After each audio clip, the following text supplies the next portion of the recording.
Hello. Hello. We have a normal stream title today, actually. Do you want to know what it was? It's different on YouTube versus on Twitch, because every single time you guys are always like, your stream titles are so weird. It makes sense if you look on YouTube and my thumbnails, but for some reason you guys are always like, oh, your stream titles are really weird on Twitch. So I titled it on YouTube, We Need to Talk. And then it makes sense if you look at the thumbnail, but then if you look on Twitch, I titled it this one. Because it's what I titled in the description on my YouTube. Because I knew people were gonna come in here and be like, why is your stream title like that? Why is your stream title so serious?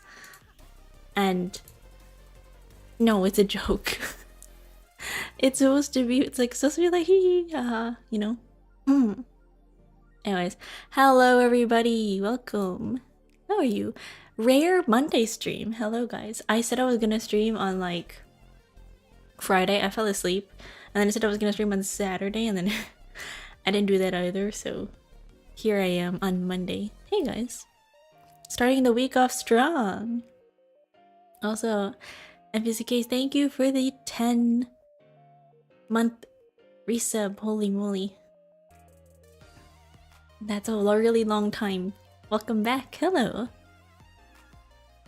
The power of vacation. Let me go midweek. Vacation? I want to go on vacation.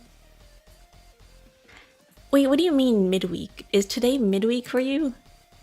It's Monday. You know, it'd be nice, like a 3-day holiday. Or like, if we had Mondays. I can't hear my BGM, it's so quiet. Or it's not even playing, I don't even hear it.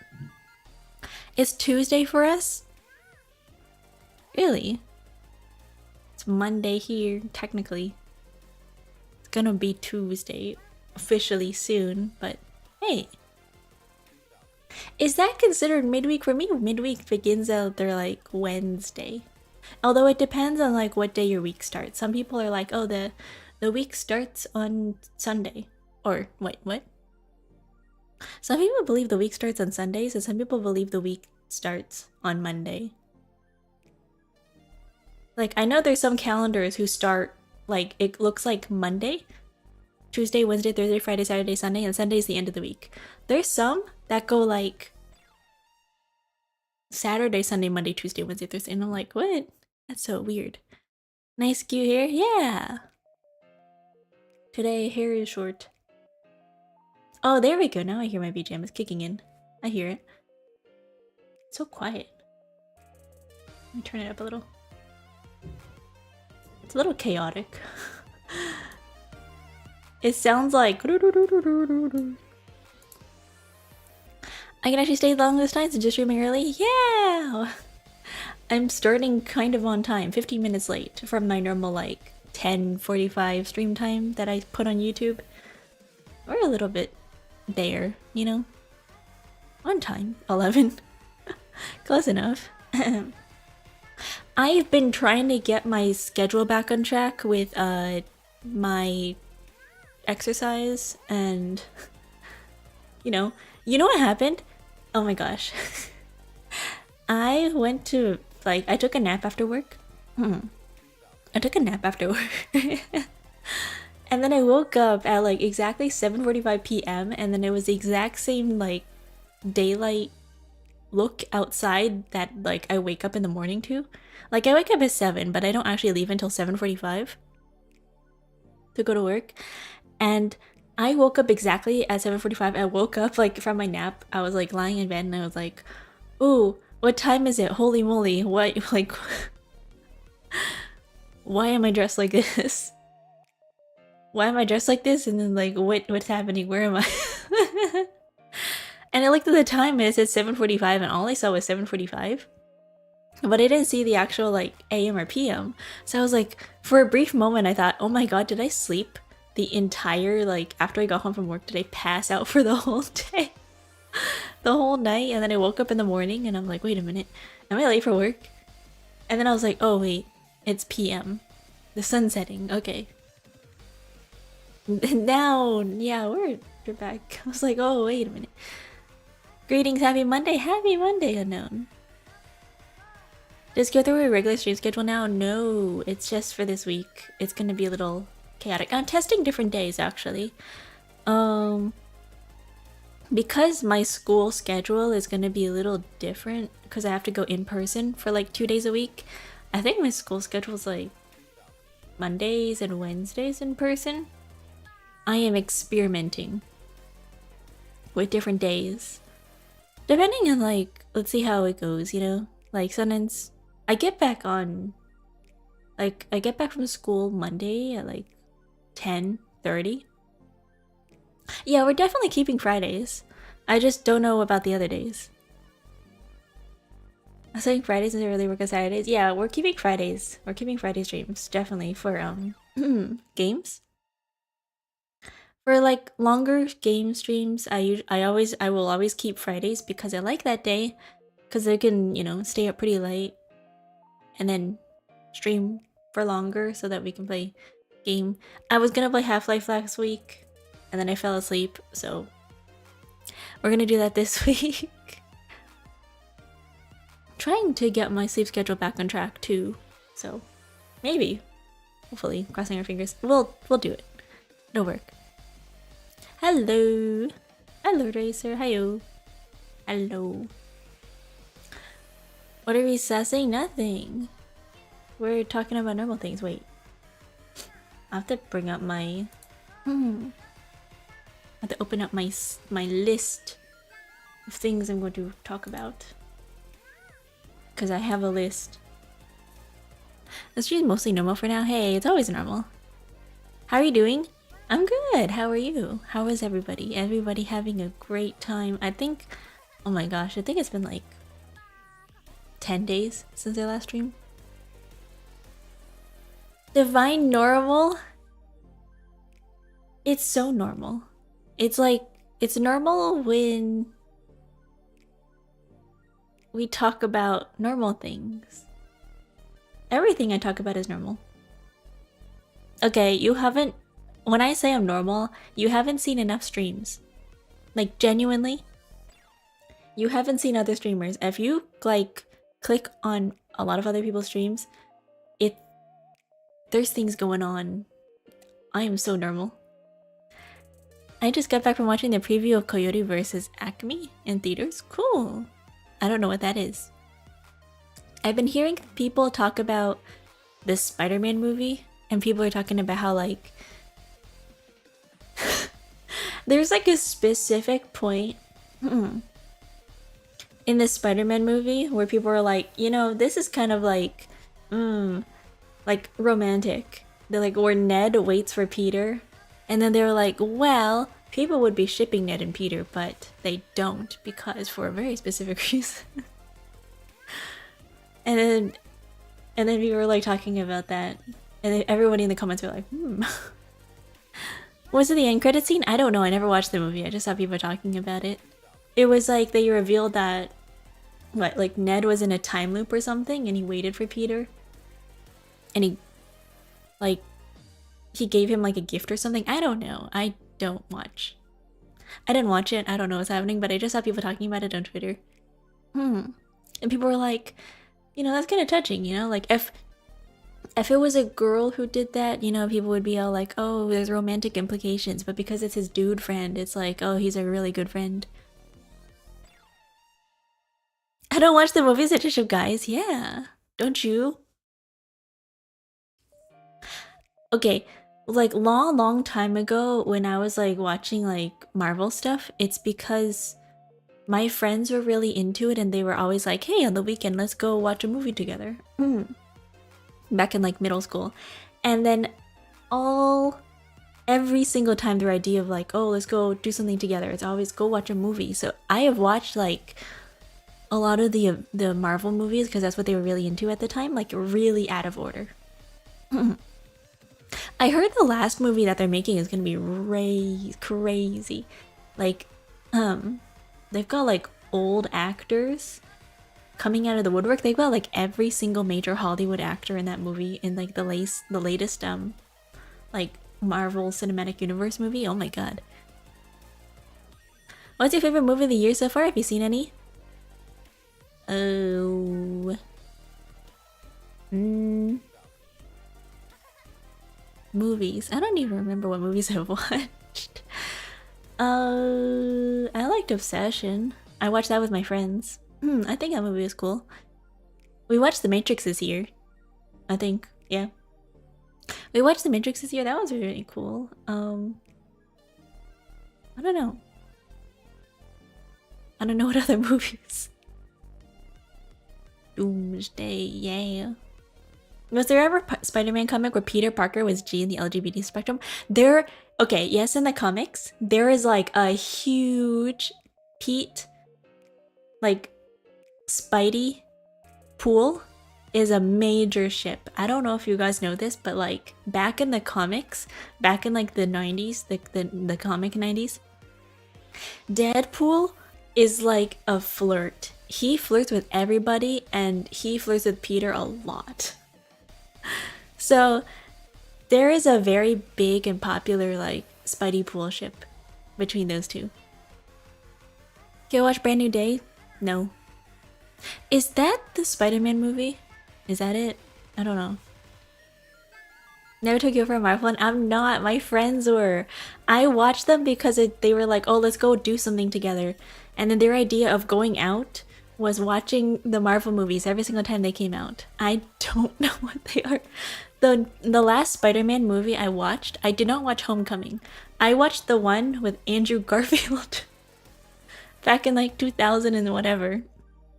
And I didn't even watch the full movie. I watched it like on the TV at like the DMV. I watched like part of it where they're like, oh, giving a tour of the science facility or whatever, and then like the dude does like some weird dance thing. He looks like he's in university. I don't think he's in high school for some reason. Like the timelines of the two movies are like different. I know Cruise, you watched the Spidey movie in opening week. I am not a Marvel fan. I don't know what happens in that movie. The entire time during the Marvel movies, like during... Ooh, hey! I dig it. During the entire time, like, I watched Endgame? I think? Was that what it's called? The one with, like, Doctor Strange, and he comes out with the portals and everybody shows up and they're like, wow! We're having a major final boss battle. Like, Smash Ultimate. I didn't know who any of the characters were. The other movies I watched previously was like Thor Ragnarok and that's really it. That's all I remember watching. So when like the scene with Captain America when he dies, okay, it's been long enough, I can spoil it. When he dies or like whatever, he goes back in time or whatever, I was so confused. I'm like, who is this lady? Who is this lady? What is her importance to him? Why did he just give up everything to just go back and be like, I'm gonna live the rest of my days with this lady? Who the heck? You're abandoning the world for that? Bro. Okay, man. She can't be that good. Or like when characters would show up and I'm like, who is this? What's happening?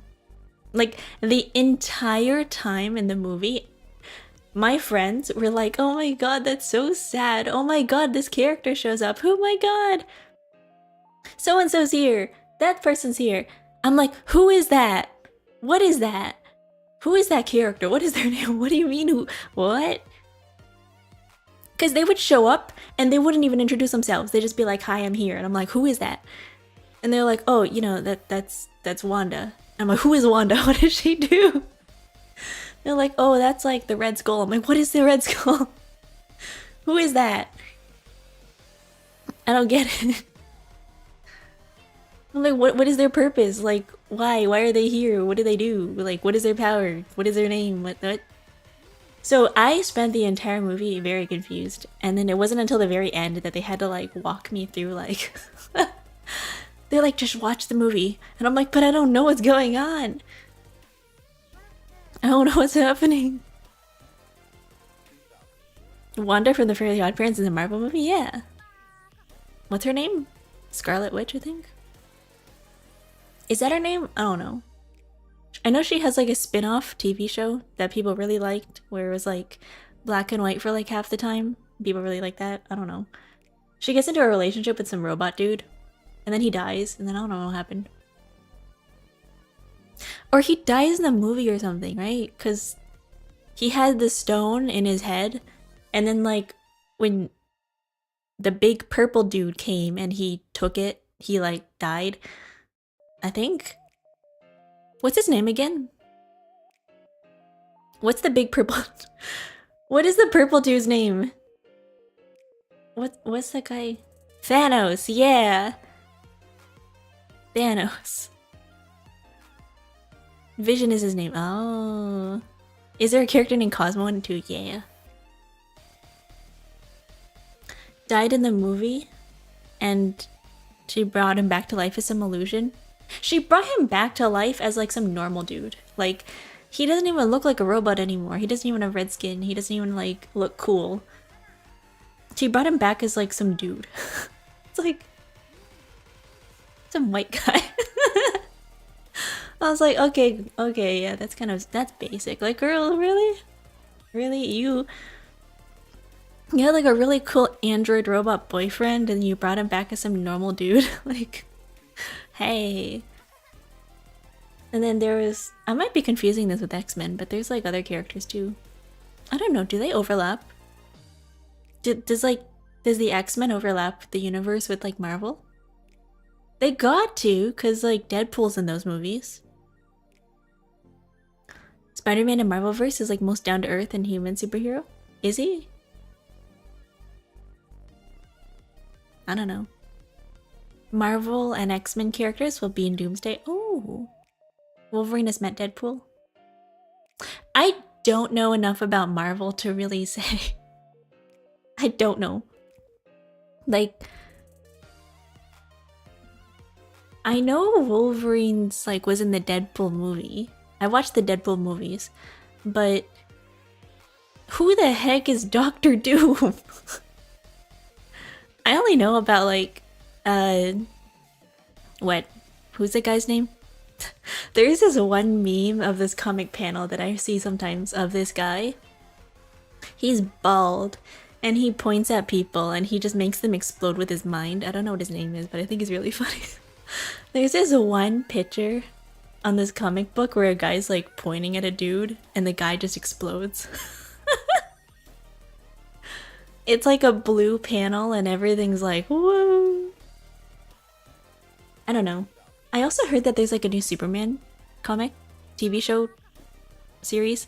It's like My Adventures with Superman or something, and people really like the art style. It's like anime kind of. Very cute. I haven't watched it. I know my friend does, because my friend's like really into Superbat. She's really into like the DC stuff. Like there's a lot of ships apparently in like with the Robin and like ex-Robin, and then there's like Batman and Bruce. No, yeah, Batman and Superman. People ship those two. There is this one artist on Twitter who draws insane Batman Superman movie like fan art. It's crazy. She draws like underwear lines underneath the super suit and they look so like Bara. How's the writing in the recent Superman movie? Series, not movie. This series I heard is pretty cool. They wrote Superman as kind of like a very, not a boy failure, but like kind of like chill, down to earth like dude. A little bit himbo, but like he just looks like it, but he doesn't act like that. He's just very chill. I heard that's pretty cool. I haven't watched it. I'm not really into like, I'm not super into superheroes. I like reading about like superpowers in movies and like, I like stuff with superpowers in writing, but not really superheroes. Because I feel like when you're reading stuff about superheroes, they expect you to know the comics with a lot of these series, and I'm just kind of confused. They're like, oh yeah, here is this character. You should know what their power is. And I'm like, what did they do? Didn't DC have more gay stuff than Marvel did? Yeah, that's why my friend likes it.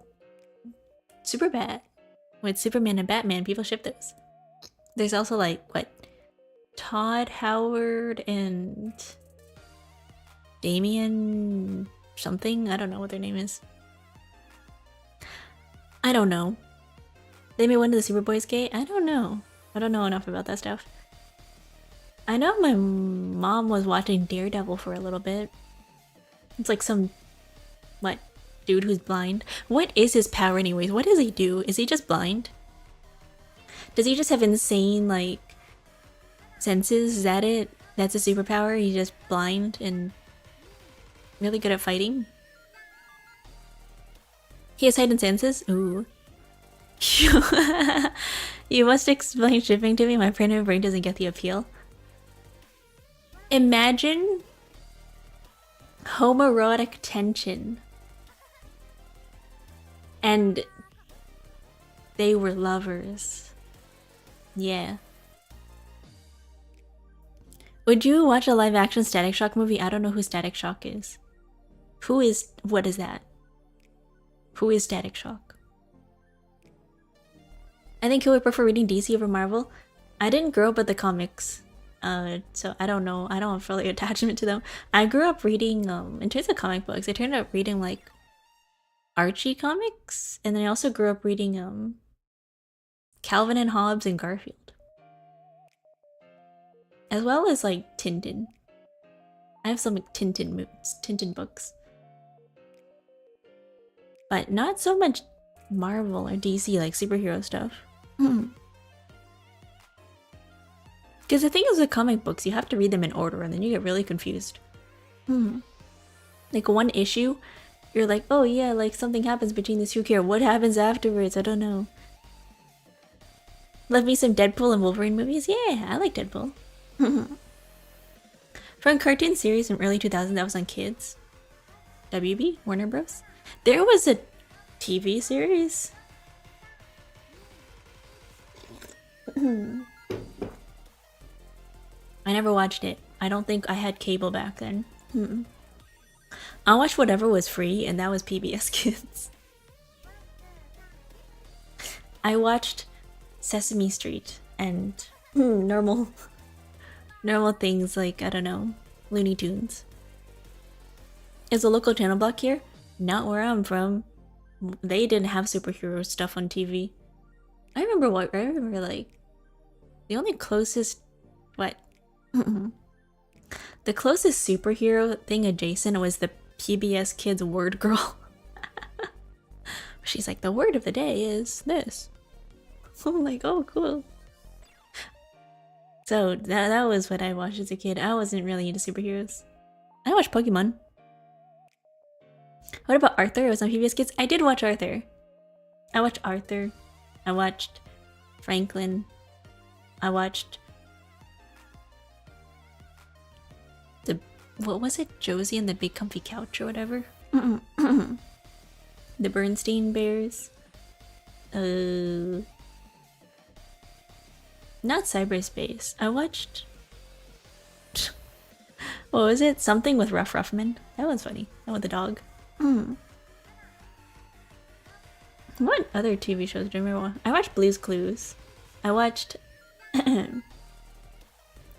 there was Clifford the Big Red Dog. There was what was the other one called?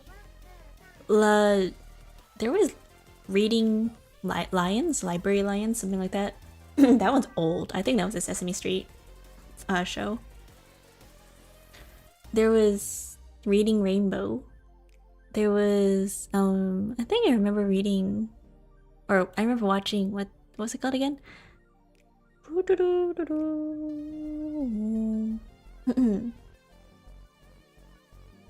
you watch Barney the Rebel Dinosaur? Barney? A little bit. I remember watching Barney. There was Caillou. I remember watching Caillou as well. I grew up on Backyardigans and Scooby-Doo. I remember Scooby-Doo and Backyardigans. That was fun. I didn't watch a lot of the Backyardigans because I was kind of scared. I was scared of the pink thing. And also the Teletubbies. The Teletubbies are scary. I grew up at Animaniacs. Oh my god, the Animaniacs too. Yeah. The Animaniacs and the Looney Tunes. I remember watching those.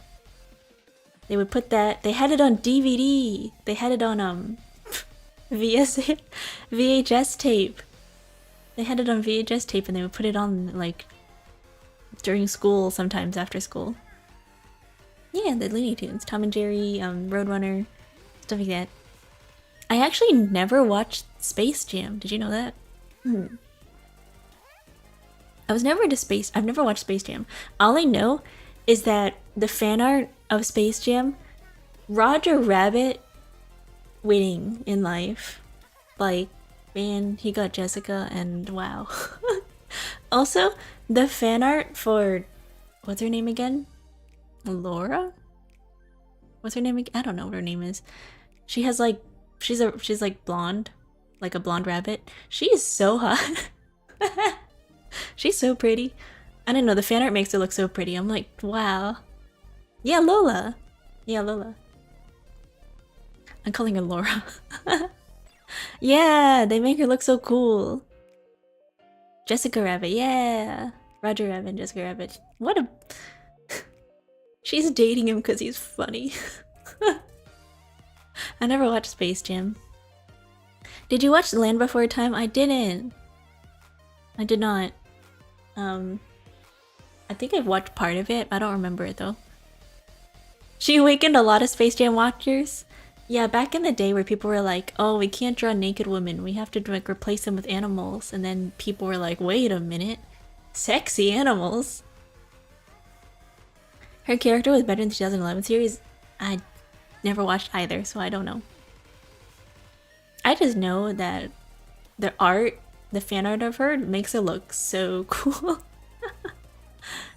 Like, there's crazy art out there. Hello, Papa Nugget, thank you for the follow. Hello. It was like cool. But I don't remember watching a lot of old movies.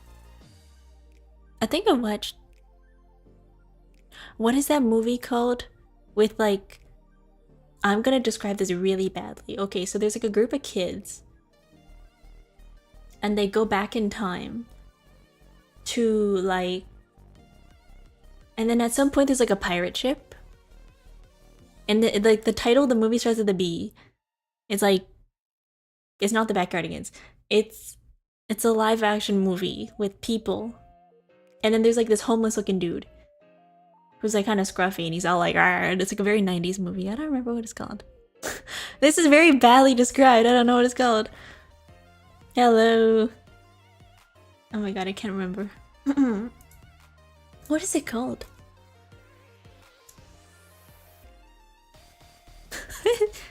Wait, that's not the right. Oh my god. Sorry. Bum and Dumber? No, I don't think so. Why does that show up? Let me turn that off. Hello? Oh, where's the hotkey? I need to turn that off. Hello, winner user, how are you? Is it this one? No. Did if Jim Carrey is an actor in it? I don't think so. Hold on, let me turn off something really quickly. Let me turn this off. There we go, fixed it. Let me look it up. Group of kids time travel movie 90s. This is so vague.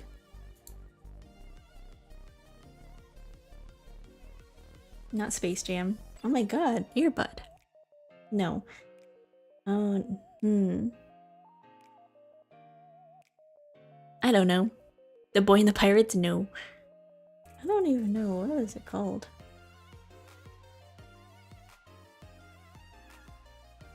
Not that, not that. What to do?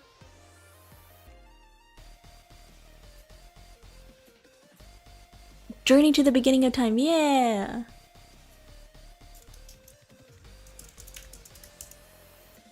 That show. With robots. Actually, I don't know if it was this one. They just time travel. And it was so weird, because I remember there was like some weird like... I don't think it was Journey to the Beginning of Time. Was the pirate captain named Patchy? No. I don't think so.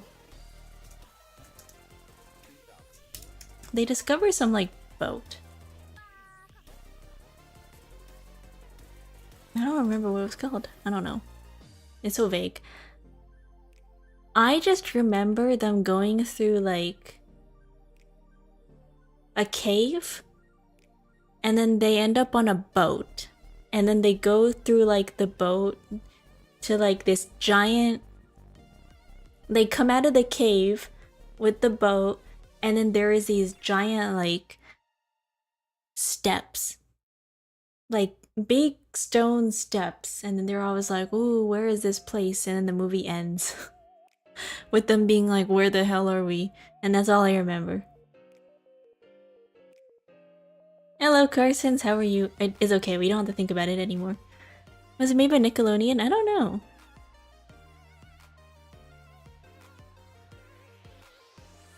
Maybe Rescue Rangers?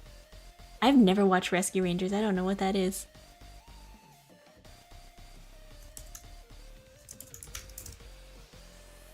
There's movies? My brain wants to say Backyardigans, but I know it's not Backyardigans.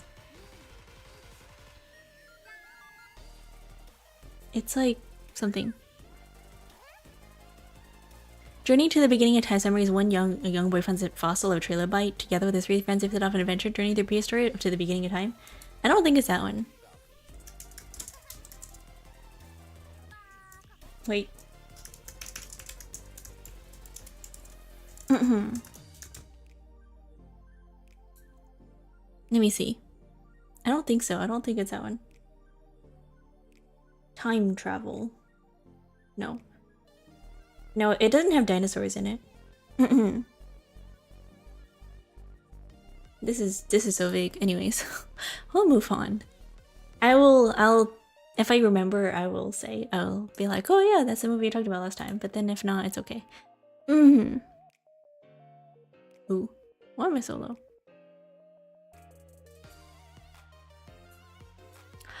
Oh, anyways. Anyways, back to the topic of like random stuff. I got an ad on Twitter for this like mascot creature going like, wanna have a steering contest, and it's like this at the screen. And I'm like, what is that? What is this thing? And then I click on the profile and I was like, oh, it's a promo profile for apparently a comedy parody mascot slasher horror movie. Coming out in October. And it was interesting. I was like, wow, mascot horror's come a really far way to be like slasher horror in a movie. It's called Buddy 2026. I thought it was funny. Did you win the steering contest? No. That picture was kind of like, the video was kind of creepy.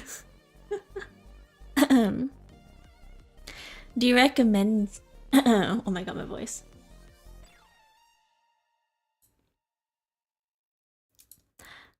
Do you recommend any sci-fi isekai comedy anime?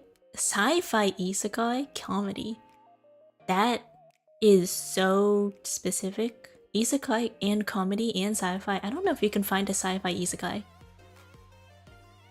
don't know if that exists. I mean, just like it's scary one single word, one of your taxes. Oh no. It's okay. I don't make enough to qualify for taxes. It's true. My salary is so low, I get paid less than minimum wage. Whenever I do my taxes, I get money back. They're like, damn, you have no money. Dr. Stone is a sci-fi isekai. Oh, I mean, I would consider that like not sci-fi. It's more like educational, maybe. There's not a lot of those. Love horror movies, mostly Halloween movies with Michael Myers. Ooh.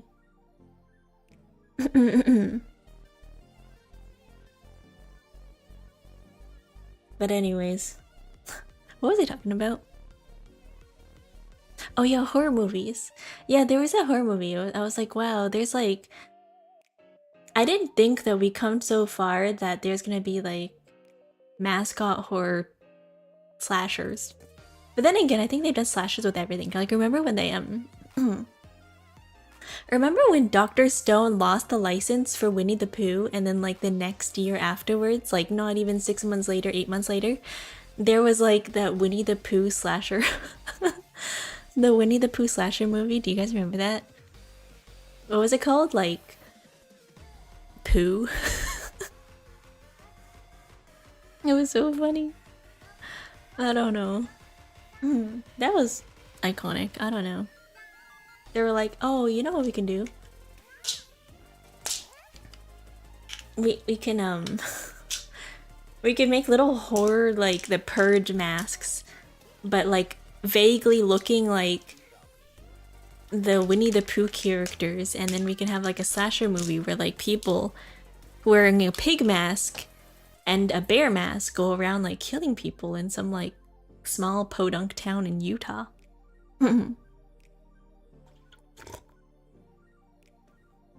You guessed the title right. It's really called Pooh. Oh my god. That's so...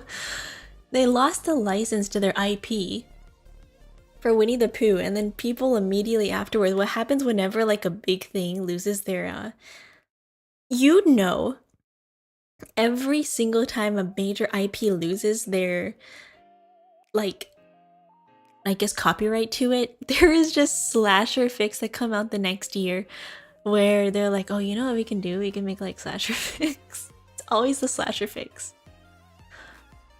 Hello, sophisticated visual. Hello. And it was like, what's happening? Oh, did you know Serial Experiments Lane is getting a new like serialized comic? I think they're like getting some like a special like later on. I saw an announcement for that today. I was like, oh, that's cool. Lane is getting a new thing. I don't know if they're adding more content or if it's just getting like serialized into like a comic. I remember when Popeye lost their copyright license. Yeah, there's a slasher for that too. But I think the slasher thing with the mascot horror kind of stemmed from do you know who Grimace is?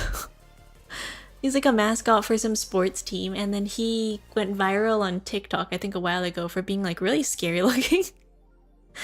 And so people are like, you know, mascots, right? Yeah. Also, did you guys hear they announced a Five Nights at Freddy's location restaurant at New Jersey? And then it's so funny because people are like, New Jersey? What? Why New Jersey? And everyone's like, oh no! Five Nights at Freddy's in New Jersey. How's life? Life's good, life's fun. I want to go to Omega Mart. That's what I want to go. I want to go to Omega Mart so bad. Where is that? Oregon? I don't know. Michigan? Mississippi?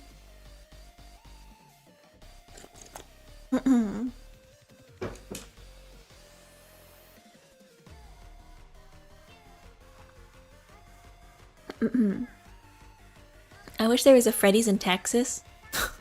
Can you imagine it gets so popular that they have a chain restaurant and we just restart Five Nights at Freddy's? It's like, oh my god.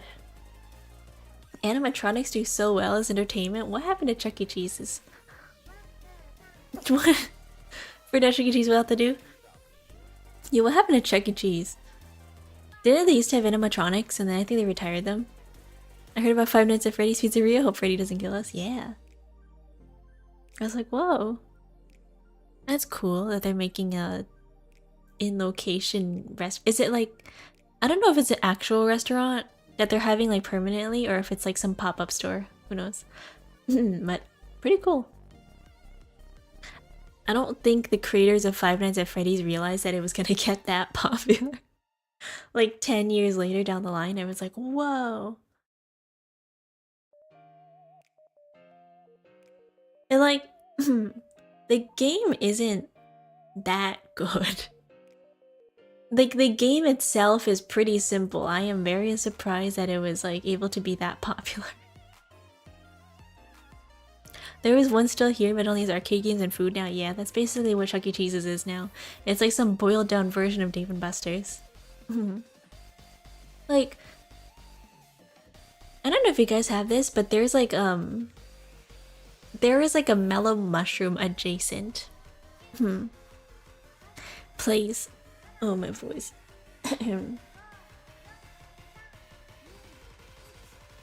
This is what happens when you don't talk all day. Your voice just starts dying halfway through. You know, I don't know if doing vocal exercises before stream helps or not. No more indoor playground. What? At least McDonald's Play Place has that. Do they? I miss when IKEA used to have indoor playgrounds. I have fond memories of just my parents dropping me off at like IKEA. And being like, let's go to IKEA. I want to go to the play place. And then they have like these giant indoor ball pit with trees and it was very cool. Some McDonald's do, but not all of them. Really? I also like that place. I like going there. There's a horror game specifically about like one of those play places. It's kind of cool. They're like, what if we take this thing and we make it scary? And it's like, wow. But yeah, there was like a mellow mushroom adjacent franchise kind of where it has it has an arcade as well as like a place where you have like a pizza bar and you can customize your own pizza. It's very cool. I don't remember what it was called, but it's very like interesting. Some part of me used to think that like Pizza Hut had like some kind of entertainment, but I think they got rid of that a really long time ago. Thanks about killing a foam pit. Listen, whenever I get into a foam pit, I have a really hard time getting out because like there is just something about foam that makes it impossible to swim in. And then your legs get stuck in there and you're just like stuck. You're like, well, I guess that's my life now. They retired the Chuck E. Cheese robot singers, mostly as projectors of the character singing and Chucky the mouse who comes out to dance with the kids. What? They hate fun. Wow. I'm so sad. What? I mean, to be fair, animatronics are really expensive to maintain. Like, even the Disney ones shut down and they're kind of scary. You know what they do nowadays? The more modern Disney animatronic projectors, what they do is that they have a facial projection LED screen to do like more realistic facial expressions rather than like the whole like character face moves with mouth open and blinking and stuff like that. They use a projection now on their faces, but what happens when they turn off the animatronics to do maintenance is that they end up looking really scary because their face is all blank. Like, when the screen turns off, there is nothing there. It's just blank and scary, and it's just like, wow, you made animatronics look even scarier. Hello, Chaos Gremlin, give me that watermelon. It does look good. I want watermelon. Yummy. Hello, Riley. How are you? Exactly, it held my plus of view ran out of home, but it was amusing. My problem isn't the fact that it's like the weight.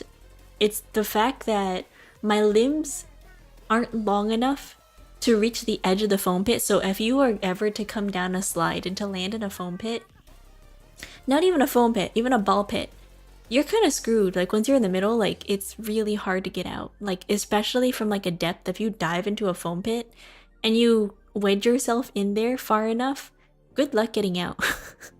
It's really hard. You're like clawing yourself out. It's like a full body workout. If you ever want a good exercise, just like drop into a foam pit and be like, I used to do gymnastics, I know. One part of like my gymnastics thing was that you would have to do like the bar. You know, like the wooden bar, like you do flips and stuff and you do a stand on it. They had a foam pit underneath. We didn't have mats. So you do like, you get on top of the high bar and then you do like a little spin and then you like, you're supposed to drop into the foam pit. I hated that part every single time because they'd be like, okay, next person need to get out of the way. And I'm like, help me. I'm stuck in the foam pit. Wake up funny, new workout just dropped. Yeah, swimming in foam pit. I think seeing them with no face is less scary than seeing them stare into your soul. Well, when the projector's on, they have a soul, kind of. Whoa! Have you ever tried a mechanical bull? No.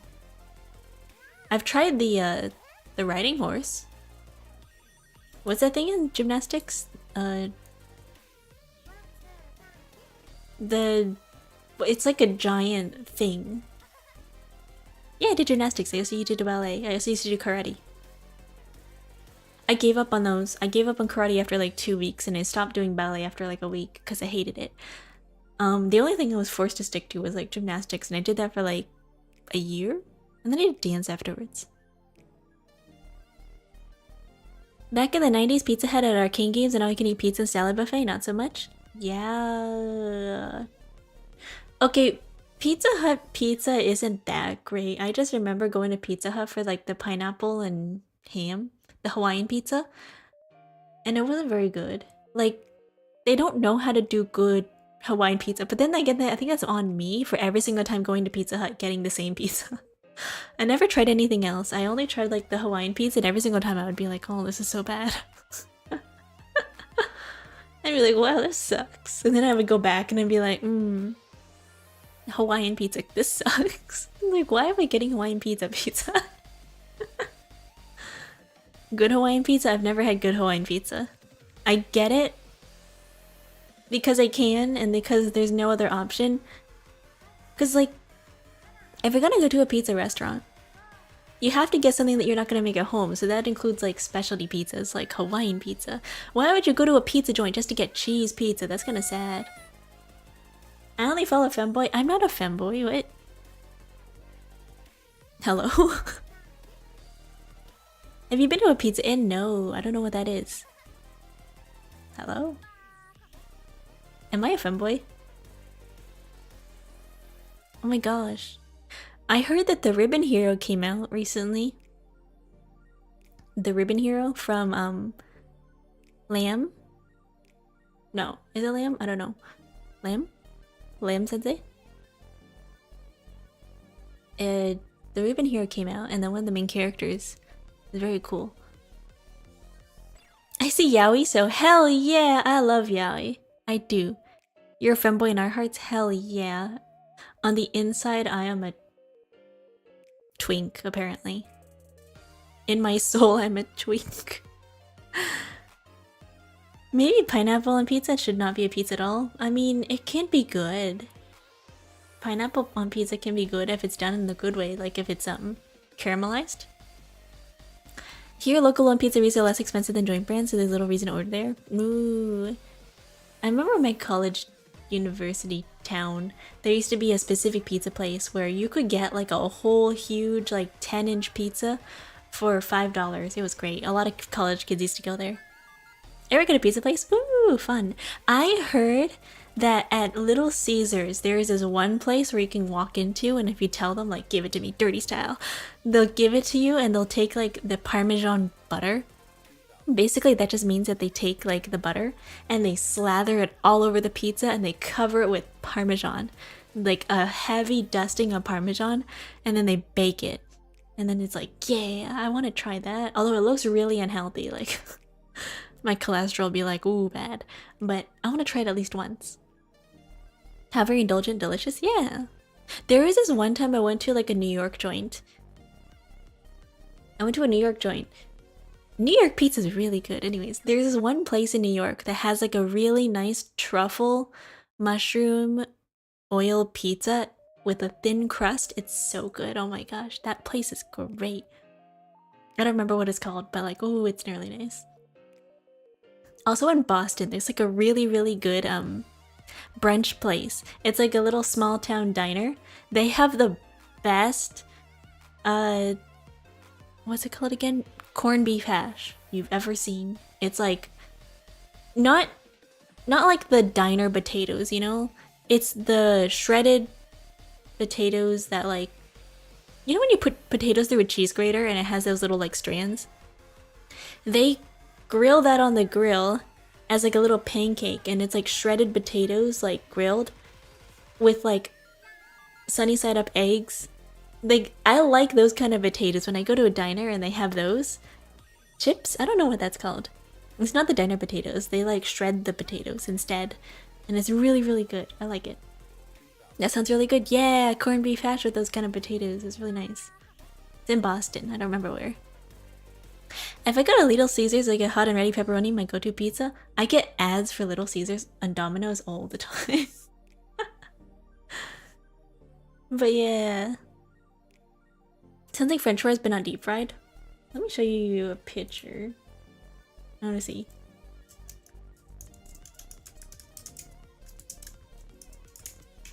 Here, let me look up a picture. Images. Okay, maybe not that one. Shredded potatoes. Yeah. This. Wait, where's my picture? Did I delete it? Where'd it go? Why? Ads? No. Image. Wait. Anyways. Maybe I'll just change it to this one. Here. If your potatoes look like this and you're at a diner, you know you're gonna have good potatoes. These are good. I get ads for childcare and baby food stuff, but YouTube is not having. It's a sign they want you to. They want you to have kids. Hash brown? Yeah, these ones. Shredded potatoes, these are good. Ooh, I love shredded potatoes. That's hash browns? No! When my brain thinks of hash browns, it thinks of something like this. These, like potato pancakes. These round ones. That's hash browns. Looks like hash browns? That's not hash browns. They're like shredded. They're like more like loose than hash browns. Hash browns are more like binded together. They're like shredded. How do you get your eggs done? I like my eggs sunny side up. Like really, really crispy sunny side up. Like I like to leave my eggs on the frying pan for like 10 minutes. And I like to get the yolk kind of like runny, but also kind of cooked. But I like my edges like brown, really dark and really crunchy. I like that. Make that next? I don't know. I don't really get potatoes very often. You know how long it would take me to shred? You know how long it would take me to shred potatoes? I've tried making it. I don't have a fryer. I cannot make potatoes that crispy, sadly. Oh, the movie's called Boondocks. I just remembered. Yeah, the Boondocks. Sorry, that just popped into my head. The movie with like the kids and like they go back in time and they like there's like the pirate ship, the Boondocks. It's not a movie. I think it was a TV show. I'm looking up right now. That was animated? Was it? I don't know. What? Was it? I don't know. Was there a movie? I was so confused. I don't know. Is it the Boondocks? I don't know. I have no idea. Potatoes are delicious, the most filling carb and can easily be consumed fresh. Eat more potatoes? I don't have potatoes. They take forever to cook. I made potato pancakes recently because I picked up like a 5-pound bag of potatoes to make potato salad, and then I had leftover potatoes that I steamed. So then afterwards I made potato pancakes with breadcrumbs and egg, and then I pan fried those, and then with the leftover potatoes I made beef stew, which turned out really good actually. My beef stew is great. I remember the Boondocks and Adult Swim. Okay, I don't think it was the Boondocks then. I remember it being a kid show. Hey yo, you hooked me when I heard potatoes. Yeah, we're talking about diner food. Actually, really good food. We were talking about like diners because I was talking about the Five Nights at Freddy's, and then we started getting on the topic of like pizza. And then I started talking about diners, like diner food. Ooh. What's your go-to thing? Like when you go to a diner, what do you guys like to order? Do you guys like to get waffles? Do you guys like to get pancakes? Do you like to get like sausage, egg, ham? I remember one time I went to like a lodge. Back when I had a school trip when I was in Montreal. I remember one time we stayed overnight at a lodge. And the thing is with Canada, is that they don't have bacon. They give you maple syrup on everything as a side. They're like, oh, here you go, maple syrup in Montreal. And then they also give you like Canadian bacon, which is just ham. Like thick cut of ham. They're like, yeah, that's Canadian bacon. It's not bad. I actually prefer that over regular bacon because I don't really like the fatty part of bacon, but I do like sausage. I like egg, pancake, sausage, and hash brown. Yeah! Omelet. I like waffles. And egg. And then once in a while I'll get like an egg benedict, because that's nice. But if they have the option of like corned beef hash on the menu, I'll get that. I'll get like corned beef hash and eggs. That's really good. But not a lot of places do have corned beef hash, so it's always like a once in a while thing. If I go to Waffle House, I get 2 waffles, scrambled egg sausage links, and a tall glass of OG. Orange juice? Ew, orange juice. I can't do orange juice for breakfast. I don't like orange juice. I like milk. I'm getting hungry hearing this. I'm sorry. We're talking about breakfast food at like 12 a.m. Oh no. Thank God I'm having lunch now. Yeah, brunch time. We're talking about food. You like apple juice? I do. But for breakfast, I prefer like milk or water. I'm not like an orange juice fan because I don't like sour stuff a lot. I don't really prefer orange stuff because it's sour.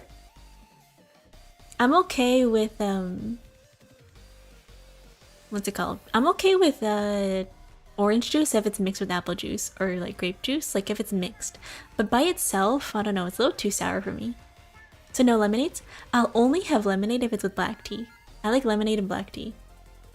That's very southern of me. I like sweet tea and lemonade. It's really good. Wow, how southern. Sweet tea and lemonade is so good. If you've ever been down to the south and like they have sweet tea as a default, they'll ask you at places. Like if you go to like a little diner, they'll be like, would you like sweet tea or would you like non-sweet tea? Sweet tea and lemonade is really nice. If you make it at home too, like if you have a little lemonade and you have like some sugar and some black tea, ooh, it's really good. Go to bed, see you next time when you go live. Good night everyone. Good night, Chadwick. Thank you for stopping by. Good night. I would tuck you in, but I cannot do that on YouTube, so have a good night. Thank you. My breakfast has been 50 grams of oats and milk for like a year, 9 months. I've talked about this before on my stream, but I do this thing where I have a weekly oatmeal where I make myself like a container of like batched oatmeal of frozen fruit, not eggs, frozen fruit, oats, and some almond milk. And then I put that in a container and I leave it in the fridge for the whole week. And then every single day I have like a little bit of my oatmeal with my fruit. And then I put it back in the fridge and that's what I have the entire week. And then on the last day I'll eat it, like I'll eat whatever's left of it. Like on Friday I'll eat whatever's left. I'll take it to work. But I have like a little bit, because in the morning I don't really feel hungry, but I always find that if I don't eat breakfast, by the time it's like 10, I get really hungry. Like I get really hungry and then I get the urge to like snack on something. So I figured I will just have a little nibble of something in the morning, and then by the time it's like 10, I'm not very hungry. It's 5 a.m. for me, I'm just eating some French toast and fruits. Ooh, I've never actually had French toast before. I don't know, that's one thing I just don't have. I've never had. I've, my brother likes French toast, but he also has like a love-and-hate relationship with it. It's kind of scared me off French toast. Because for some reason, as a kid, whenever we bought like frozen French toast, he would get sick to the point of throwing up every single time we had French toast. And I never had it because I don't really like soggy bread. So he would have it and then he would throw up. And then I'm like, okay, well, something's clearly wrong with the French toast. So now I've just never had it because I'm like, I don't know about that one.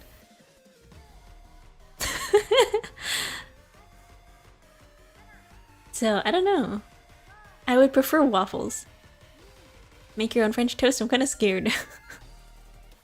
I'm kind of scared. Like, what if I get sick? Dip an egg and try it? I don't know. Isn't like French toast just milk, an egg, and then pan fried? I think I'd rather have egg and toast. Like, I'd rather have like crispy toasted bread and a sunny side egg up on top of the bread. Like, I think I'd rather have that. Fry or grill? I don't know. Probably grill. Man, I want an egg sandwich now. My bread's thinking of egg sandwiches. Like egg sandwich with like the scrambled egg. Fluffy scrambled eggs and bread. Ooh. I'm hungry. I had dinner a little bit ago and I'm like, wow. That is bitter. Just gods and fates are cruel. I said you feel what? Are you RPing here? Are you RPing in my chat? Are you role playing? What is your struggle meal? Sleep. I just go to bed. I don't eat. My struggle meal is not eating, actually. It's real. There's no such thing as struggle meal. Actually, my struggle meal is like a handful of potato strips and then maybe some candy, and then I just go to bed. You just struggle? I just go to bed. I'm just like, I don't want to make dinner. I don't want to have anything. I'm just gonna go to bed. I'm just quoting my favorite for fun. Ooh, my favorite quote that I put down in my I have it on my yearbook, actually. My high school yearbook. My graduation quote that I put is the one from Skyrim. And it is the one from, I believe, the Lord of Wind something? I forgot what the full thing was until I took an arrow to my knee, yeah. What was it again? I used to be a soldier like you until I took an arrow to the knee.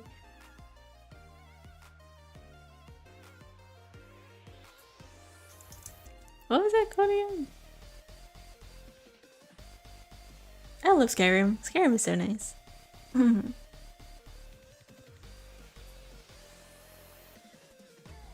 Oh, what was it called again?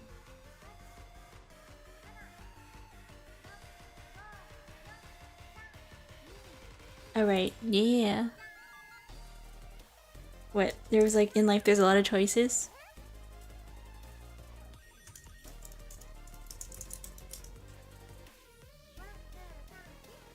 What was it called again?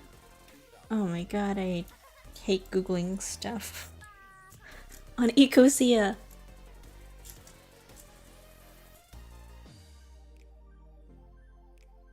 Oh yeah. Life puts you in difficult circumstances you didn't choose, but being happy and unhappy is a choice you make, and I've chosen to make the best things that I can. That's the quote that I put in my graduation book, because I really like this quote.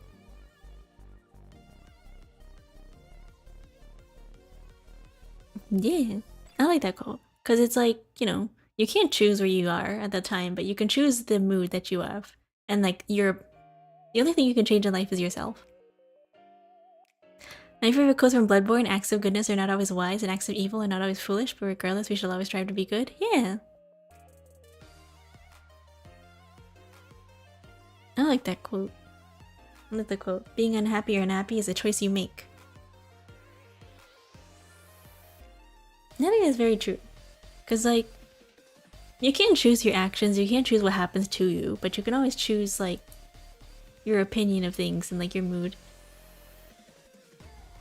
Like, you can always approach things from, like, a positive perspective and be like, well, you know. I mean, you don't have to be, like, super happy about everything, but you can choose to look at things on a positive side. Like, you can't be all like, oh no, I hate life. Like, life sucks, whatever. You know? Knees? Oh my god, knees are real? Did you know that penguins have knees, but like they're really hard to see because they're like built into the body? It's really cool. If you guys look at them, look up penguin skeletons. Very cool. Their knees are like inside them. They're built inside the body. Very cool. I know that I was obsessed with them. Yeah, so cool. Technically, penguins, like, that's why they waddle, because they don't really have they don't have good knees. Weird evolutionary, like, whatever happened to them. Did you know? Yeah, did you know? Suplex the perspectives, it was upside down? Exactly. Anyways, I was looking into, like, research the other day, and I was learning about, specialized professions. And I was kind of like, there's a lot of professions out there that are kind of dying off. Because, like, either antiquity or, like... I might be saying that word wrong. I think I used that word in the wrong context, but, like... a lot of professions out there, especially ones that require, like, apprenticeships, are kind of dying off. Like, I know glass artisans are kind of dying. Like, not like people who make glass blowing as a hobby, but like people who make like really, really highly technical like glasswork, such as like glass springs that they use in a lot of physics equipment. They don't make those anymore. There's like one dude. There's a single guy who does like glass springs, and he's the only person who knows how to do it anymore. And it's like, oof. Like sometimes like we're in a weird era where the moment people like some people start dying off, there's like this one guy doing this one thing, and the moment they gone, like the moment they die, we're kind of screwed. Like, we have nobody else to do that anymore. It's like that one dude who's responsible for 90% of the internet. He's like some French coder who made like a lot. Like, he made JavaScript, he made like a whole lot of things, and he is currently maintaining the internet because he's just constantly working on it. But if he goes one day, like, I don't know what's gonna happen to the internet. He's responsible for a lot of it. Like, if you ever like, oh, the internet runs so well, why does this happen? What does this like work for? It's this one dude. Did you know that true penguins are now extinct and what we call penguins are not penguins? Ooh. Yeah, that's the thing for a lot of creatures. Like, not just penguins, but also like fruits and vegetables. Like, whatever you consider a tomato is not really a tomato. Damn, art is dying? Yeah. Kinda scary. We're not real. Yeah, we aren't. Whoa, ow. I just hit my knee. I just hit my ankle. But I was kind of like, wow, we're just really running on like bare bones. We disappear when Codex demands. It's like that meme. When my beautiful wife comes over and she stopped you knowing me. Everything's penguins, even potatoes? Hell yeah. Yeah. It's like that meme. What was that thing? When my beautiful wife comes over and she hands me the... What was it? There's this one coffee pasta that's on Twitter. It's like, oh, me when my beautiful wife comes over and she whispers in my ear, and then the nurse comes. And then she forces me to take my meds and then she disappears. Did you know? What was that thing again?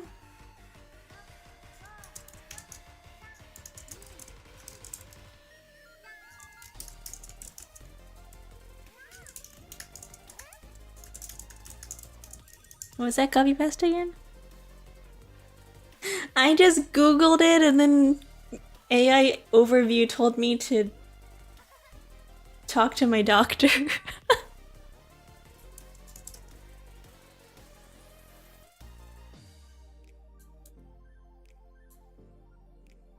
It told me to talk to my doctor. It said, it can be very hard and scary when people try to take you medicine you do not know. It can be very hard and scary when people try to make you take medicine that you do not want. You have a right to ask questions about your care.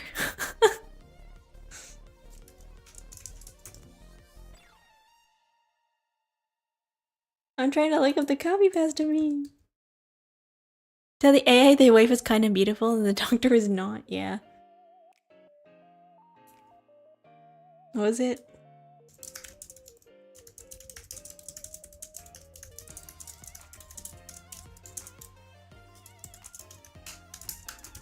I'm trying to think of it.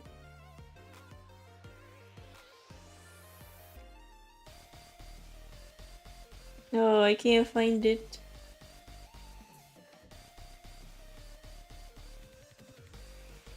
Tell the AI Nairos needs kids. Oh my gosh.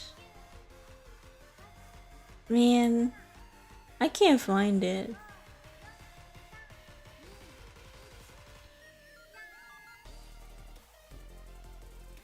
I can't find it. Oh, man, I hate Googling, like, specific memes because it's so hard to find. It's like, oh yeah, that one thing where this happens. And then it just gives you something else. Like, the search engine's so bad. I'm like, what? Weird. Oh my god, the search engines have gone so bad. Please, they're already trying to sauce me into it. It's a sign. Also, did you know? What about Bing? Oh my god, I haven't heard about Bing in years. I can't even use Ecosia because Ecosia sucks. I do not like Ecosia. Oh my gosh. I use Ecosia because like I prefer that over Google, but like the Google search engine of like Ecosia is so bad. Use start page? Oh my gosh, I've never heard of that one. This duck search engine? Really? Oh no, you mean like DuckDuckGo? I don't know about that one. Didn't they get into like a lawsuit like a while ago where they were selling like stuff exclusively to Google? Surely Opera wouldn't be that bad. I don't use Opera, I use Firefox. Cause I was using Opera a little while ago, but Opera's like Chromeware, and also like it was killing my CPU. It was causing my GPU to go up so high on my other page.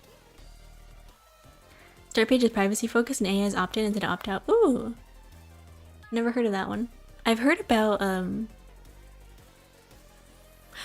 the one with the it's something else. It's called like really different. I forgot what it's called. It has a little logo of like a circle with like a little camera. Are you interested in mythology? What kind? Eastern, Greek, Roman? That's the only ones I can think of. Egyptian, Aztec. We need to focus more on Aztec mythology. I want to learn more about that one. I remember reading about it a long time ago. I had the book, you know at the Scholastic Book Fairs where they had like the big book of myth? I really like those books where they talk about like, oh, Greek mythology, Roman mythology, Aztec mythology, like Eastern mythology and stuff. I really like mythology. I like fantasy. Anything to do with like fantasy and stuff, I really like. So like Eastern fantasy, I really like learning about like Japanese culture, Chinese culture, Korean culture. They have like really cool like monsters in their cultures. Like they're very different. Like Koreans have like the dokkaebi, and then like Chinese, I think they have, what are they called? Spirits or something like that? I don't know what they're called. I really don't know. I just don't know much about that culture. I know in Japanese they have the yokai. If only you're reading grapefruit right now. Why grapefruit? We can't focus much more on Aztec mythos because the culture was erased. No. You reminded me of the grapefruit technique. I should call her. Oh my god. Okay, good for you. Man. Oh my god. Bitches. I'm kidding. Man, I'm so sad. Did you know that the Aztecs had plumbing?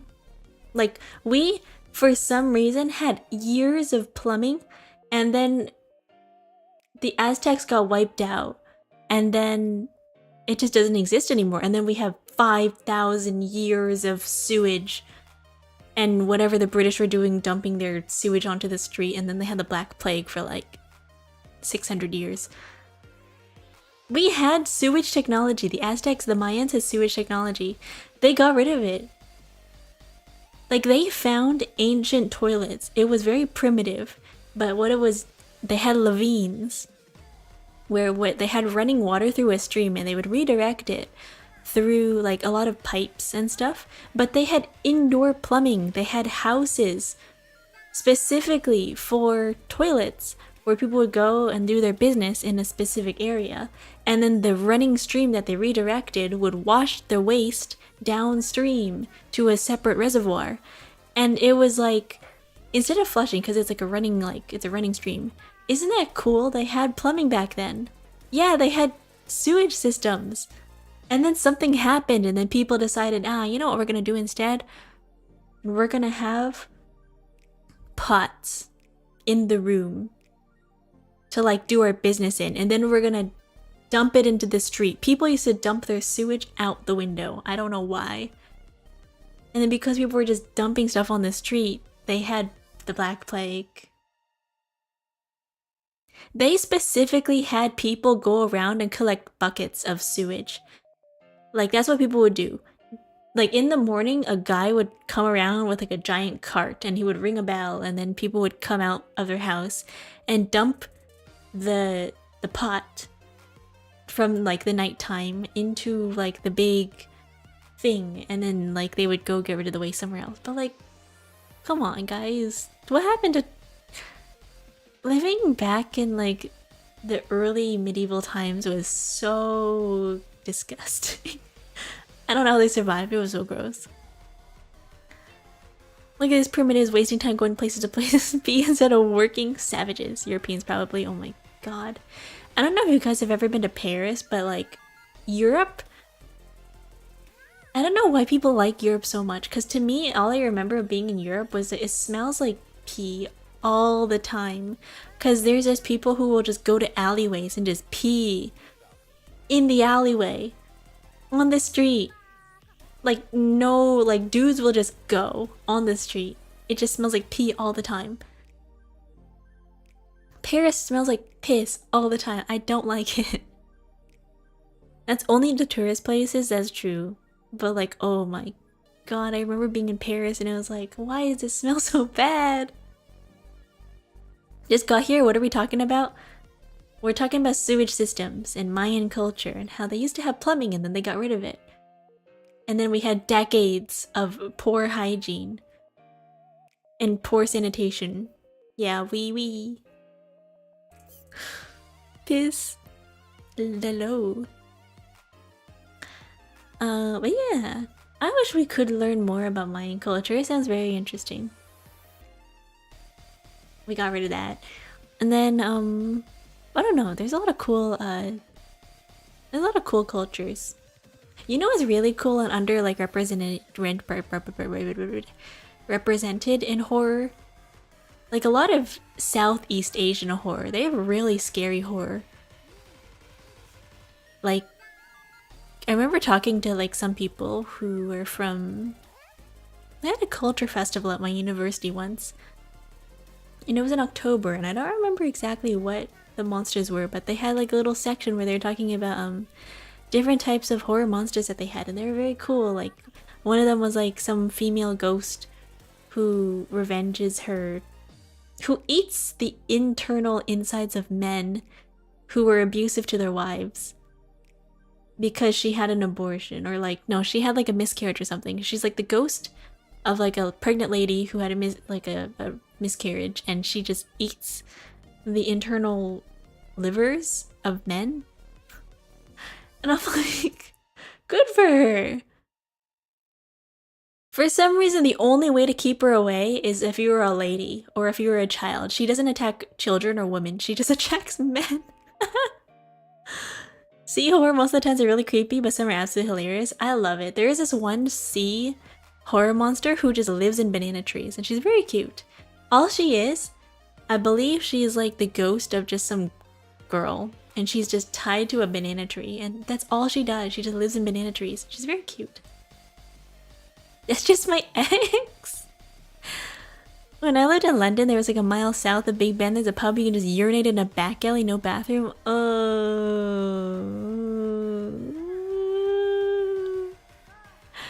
Why? Why are guys disgusting? Why do dudes spit on the ground? What is that? Why do dudes do that? Why? Why do they do that in public? Why do they do that in parking lot? Like, everywhere you go, there's just some dudes spitting on the sidewalk. Why? Also, hello Maya Plays, been a while. How are you doing? Sorry I've been here, no worries. Hello. We're talking about European hygiene, as well as Southeast Asian ghosts and mythology. Yeah, the ghost of the banana tree, they're very cute. We build up saliva, we spit it out instead of swallowing it. Why? We don't, if you knuckle daggers do, and give the rest of us a bad rap. Oh. Wow. It makes the whole place smell really bad. I remember a sea horror story for kids. Do you want to hear it? Ooh, which one? Which one? There's a lot of cool horror stories. My favorite thing to do is reading horror, like mythology from like different cultures. Like, especially in their like storybooks and stuff. I remember a long time ago, I think I checked out a book in the library that was talking about like historical mythological creatures from around the world, and it was like in the adult fantasy section, which was weird. But I think it's because it talked a lot about like more mature things, because that's why it's in the adult section. But I remember thinking as a kid when I checked out that book, like, that's weird. Why did they put this book in like the adult section and not in like the youth YA section?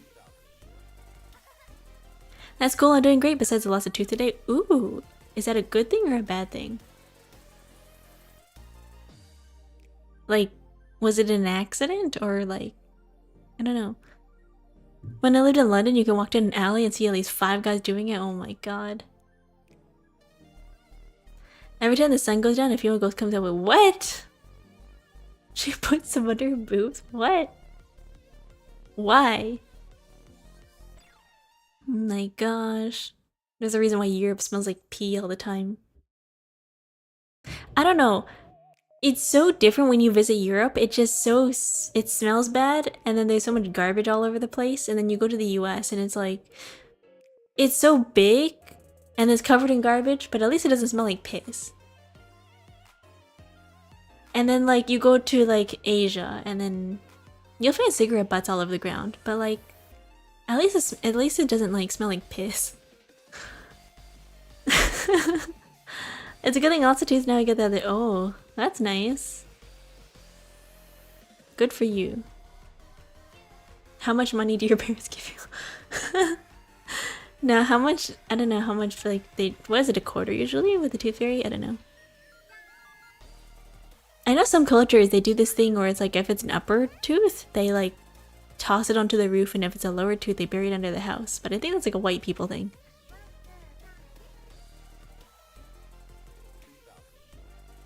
I don't remember what I did with my teeth as a kid.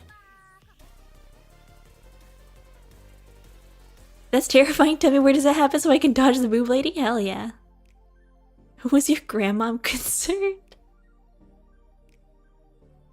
White people thing? Yeah, like all I've ever heard about where people lose teeth and they toss it onto the roof, or like they bury it under the house.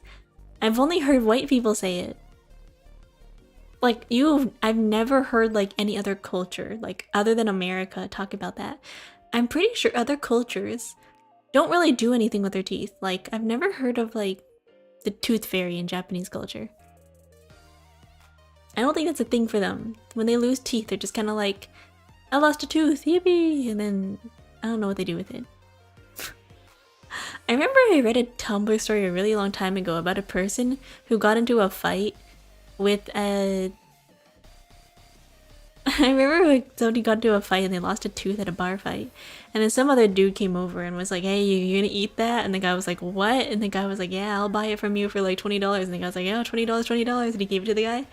And the guy just put it in his mouth and ate it.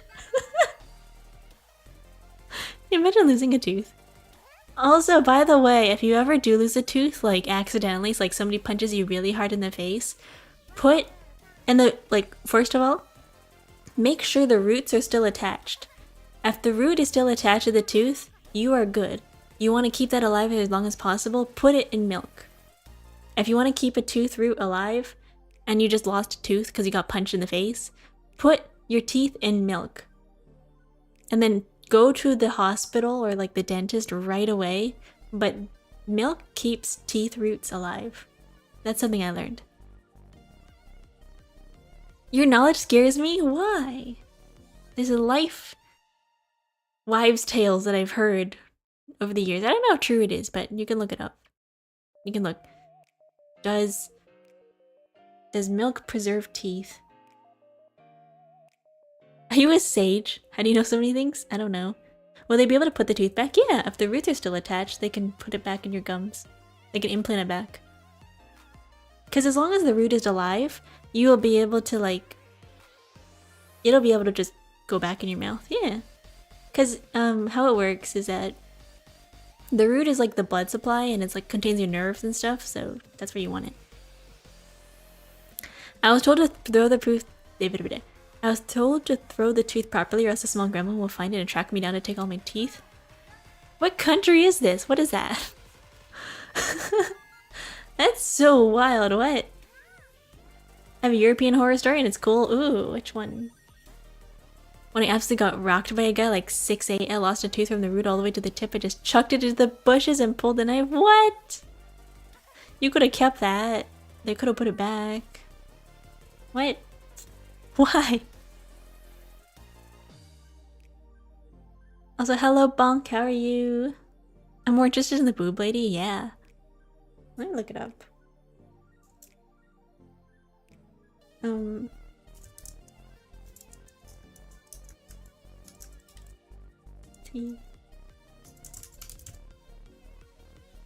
It is true! I just googled it. Dentist. Knocked out tooth in a glass of milk? Ask an emergency dentist. Yes, milk can temporarily keep the cells in a knocked out tooth root alive. It matches the body's natural fluid balance and pH, preventing root cells from swelling and bursting like they would in water, and it provides nutrients. But you should still go to a dentist within 60 minutes. But it does temporarily prolong the life of your tooth if it immediately gets knocked out. Very cool. Just replaced it with a gold one. Tell my friends I got jumped by like 3 guys because of 6'4" and too embarrassed to tell the story. What? I mean, it's not like the doctor will tell anybody. I think my grandma just doesn't want me to believe in the tooth fairy and leave my tooth under my pillow since it's unhygienic. What's so unhygienic about teeth? They're just your mouth bones. Like, don't you guys clean your teeth when they come out of your mouth and then you just put them in between pieces of like tissue? Do you not do that? Do you just stick raw teeth under your pillow? What? There's like nothing wrong with getting jumped. As like, I don't know, no matter how tall you are. Also, I think if you're getting jumped, like your main concern is not like the fact that you got jumped, but rather the fact that like why you're getting jumped. Cause like, do you have enemies or something? Is this just a dude thing? Looks cool, everyone looks at me scarily when I visit my family in Italy over the summer. You just said you're 6'4" twice. What's wrong with that? What's wrong with getting jumped? It's called the Myling. A Slavic ghost of an unburied child jumps onto travelers' backs, demanding a ride to the graveyard. It grows heavier until the person carrying them collapses under their weight. Ooh, cool. Never heard of that one. I know there's something a little bit similar in like Japanese culture, but that one is specific where I'm pretty sure it's an old man. It's like some old dude who comes out and he's like, hello, can you like give me like can you take me back to my family? And then when you like give them a piggyback ride, the old man taken back to his family, he gets like really, really heavy. And that's pretty much it. That's all I remember. Does Gil read anything other than BL and GL? Yeah, I read a lot of things. I read horror. I read horror. I read shoujo. I read shonen. Do you guys not see the recommendations I post in like the Discord? I post a lot of shonen and manhwa. I recently started reading Tales of the Blossoming Blade or something like that. I also started reading 99% of it's BL. No, it's other things too. There's a lot of other stuff, not just that. The One Piece is real. Free workout, old man. Hell yeah. Hell yeah, Tales of the Blossoming Blade. Yeah, I started reading it.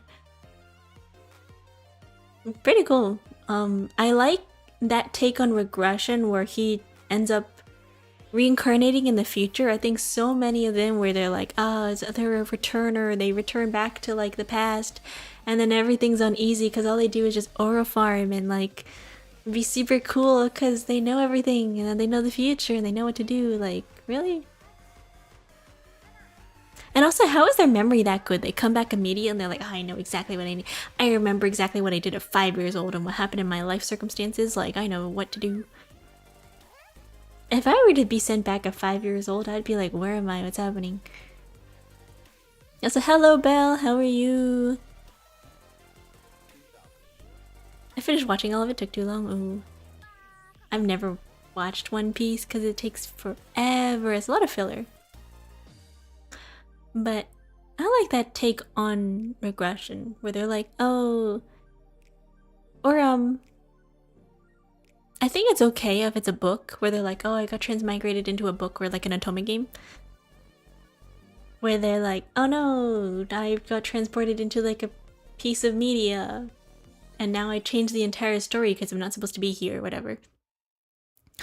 I think that's a little bit more of an interesting take than like I died and I got sent back to the past. Like the villainess reverses the hourglass, that one. I remember dropping that a really long time ago. Or I think I heard recently, what was it called? The villainess. What was it again? She has like purple hair or something. That one got an anime adaptation. They just announced it yesterday. What was it called again? I forgot. Something villainous, something. It's actually not that bad. I remember reading it a long time ago. It's pretty okay. It is a little bit tired of the trope of like villainous stuff, but I like the female lead. She's very cool. I find weird how isekai is so prevalent. You know what they did a long time ago? They flipped it around.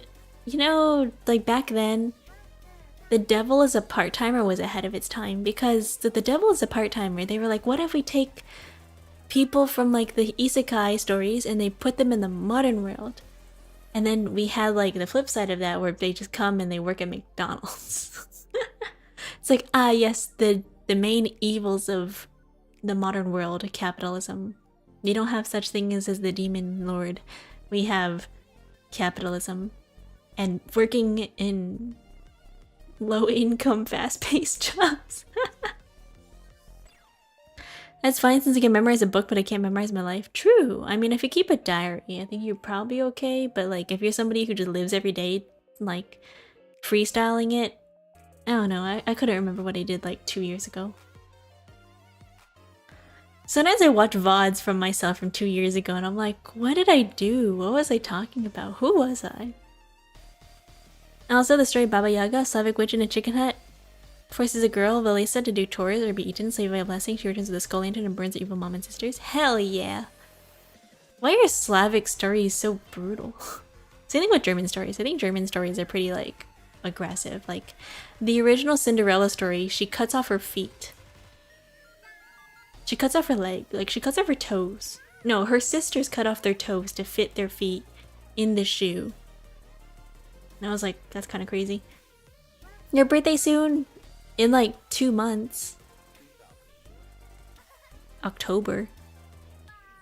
Are you gonna be watching the VOD of you going through the previous year? No. I did that last year. It's kind of cringe. I was like, oh, what's wrong with me? That was really cringy. Pineapple? Yay. There's a game in Steam you play as a truck driver and you run over people to isekai them to your fantasy goddess. Oh my gosh, we need more roguelike games like that. Can you imagine, like...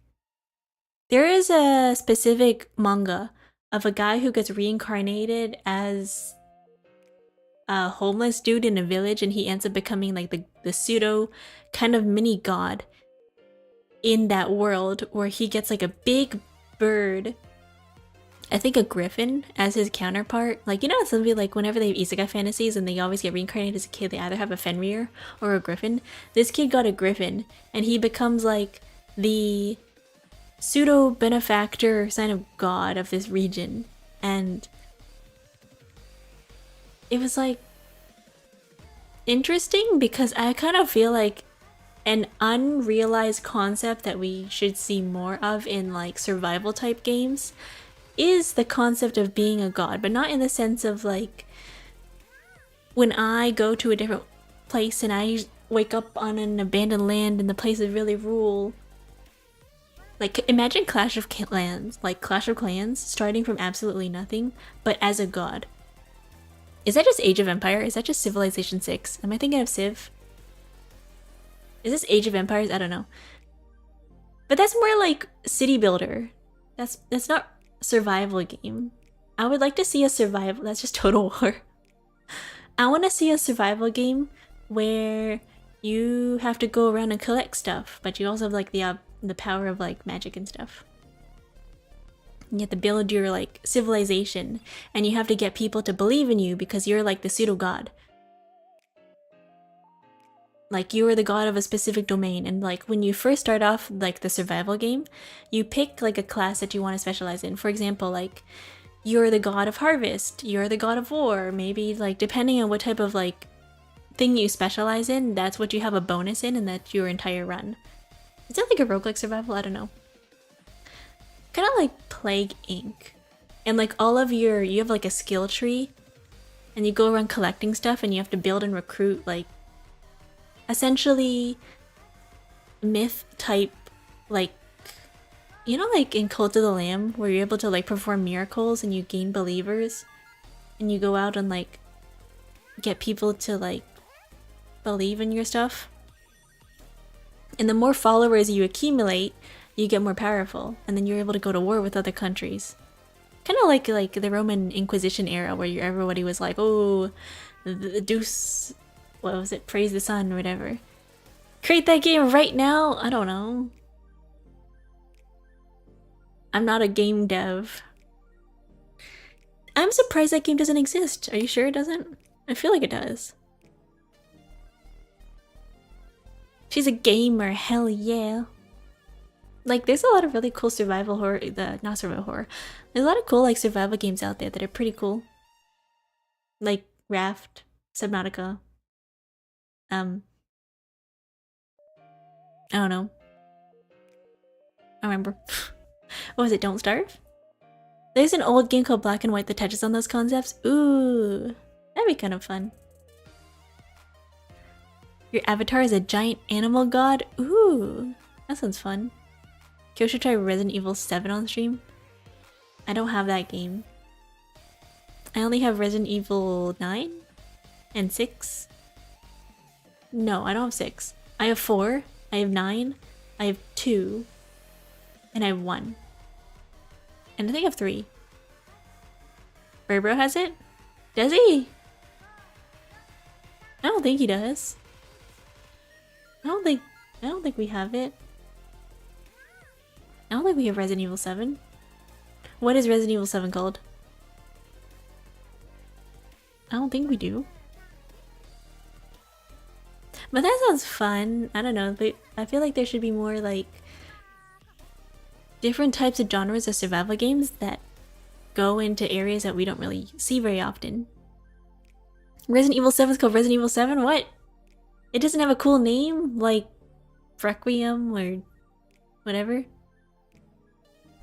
Casually talking about horror stories, also holding watermelon? Yeah. Because this is a casual chat. We're talking about cool things. Yeah.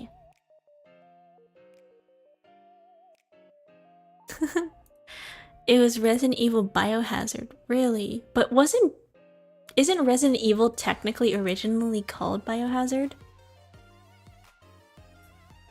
Isn't Resident Evil just Biohazard in Japan? Is it just called... Is it? What is it called? In Japan I know it's reversed. Yeah, because in Japanese, like, they call it Biohazard. Which makes more sense compared to Resident Evil. Like, why are the residents evil? Wow. I hope the residents aren't evil. Well, and then in Japan they decided to call it Biohazard. Why don't they call it Biohazard in English? Because they are evil? Oh no, evil zombies. I was talking about this earlier. Not sure if it's naming rights. Really? The first one happens in a mansion? Is it? That's true, yeah. The first one does take place in a house. And then the second one takes place in a police station. The first one is like some just house. Why isn't it called Biohazard? Maybe it was maybe there's a game that's in English that's a little bit too similar, like BioShock. And then they were like, oh, we need to name it something a little bit different to make it stand out. Maybe it was a little bit too similar to like BioShock, I don't know. Bioweapons, maybe? I need to know your favorite Greek deity? My instinct was to say Priapus, but I'm like, oh no. Not Priapus. Favorite Greek deity? I like, Adriana? Adriana? The spider weaver? I like Artemis too. Artemis is cool. I wanted to say Priapus. No. Narcissus? I think he's cool. Hades? No, not Hades. I like Persephone. I think Persephone's kind of cool. There's also... You know who's really chill? Narcissus? No, Narcissus. The dude who was obsessed with his look and he like withered away. Also Echo. I think Echo's pretty cool too. Echo, she's also like a Greek myth. You just Narcissus because he's a pretty guy making out with himself? Yeah! The fan art, the art that they do of Narcissus is pretty cool. What was I talking about again? I forgot. There's a lot of cool Greek deities and stuff out there. You know who I don't like though? I don't like whatever Zeus has going on and whatever Hera has going on. They're so... I do find it very ironic that like they had a very climbable mountain back then, Mount Olympus. They just saw a hill and they were like, the gods live on that hill, but we're never gonna go up there. That's where the gods live. It's like, that's just a hill. If you've ever been to Mount Olympus, it's so tiny. Like, why did nobody ever go up there? Anyways, whatever the gods had going on with the Zeus and stuff, oh my god, it was toxic. Like, dude could not keep it in his pants. I just did not like Zeus. The toxic relationship, yeah. You know who's also really cool? Like I don't really like any of the major gods because they're kind of like ass. Like, who was it again? I think Artemis turned Medusa, who was originally a very pretty lady, but because she kept getting pursued by Zeus, in order to escape her, she turned her into a snake monster and was like, ah, there you go, your problems are solved, and now she has to live in a cave for the rest of her life, avoiding everybody unless she turns her loved ones into stone. Like, the gods were having a little hee hee ha ha, screw you, right? Athena, I think. Was it, who did I say? Artemis? Oh, yeah. Yeah, Artemis, or Athena, I think. Or like, who is it? The daughter, or yeah, I believe the daughter of some like king was also being pursued by Zeus, and in order to escape Zeus, like another god turned her into a Pegasus. Like, why? She turned her into a horse. Why? Medusa was Athena's priestess. Oh, yeah, because like, obviously because Zeus couldn't keep in his pants, like literally every single time we have like a person who gets transformed into an animal, it's because they're trying to escape Zeus. You can ride her, Ayo. Yeah. You know the uni-friend you made up with that party was Zeus? Yeah. That's fake news. The entire mythology, Greek mythology, is incest? Yeah. I mean, I think original Thanos was pretty cool. Like Kronos. There is this really cool painting called Kronos eating his son.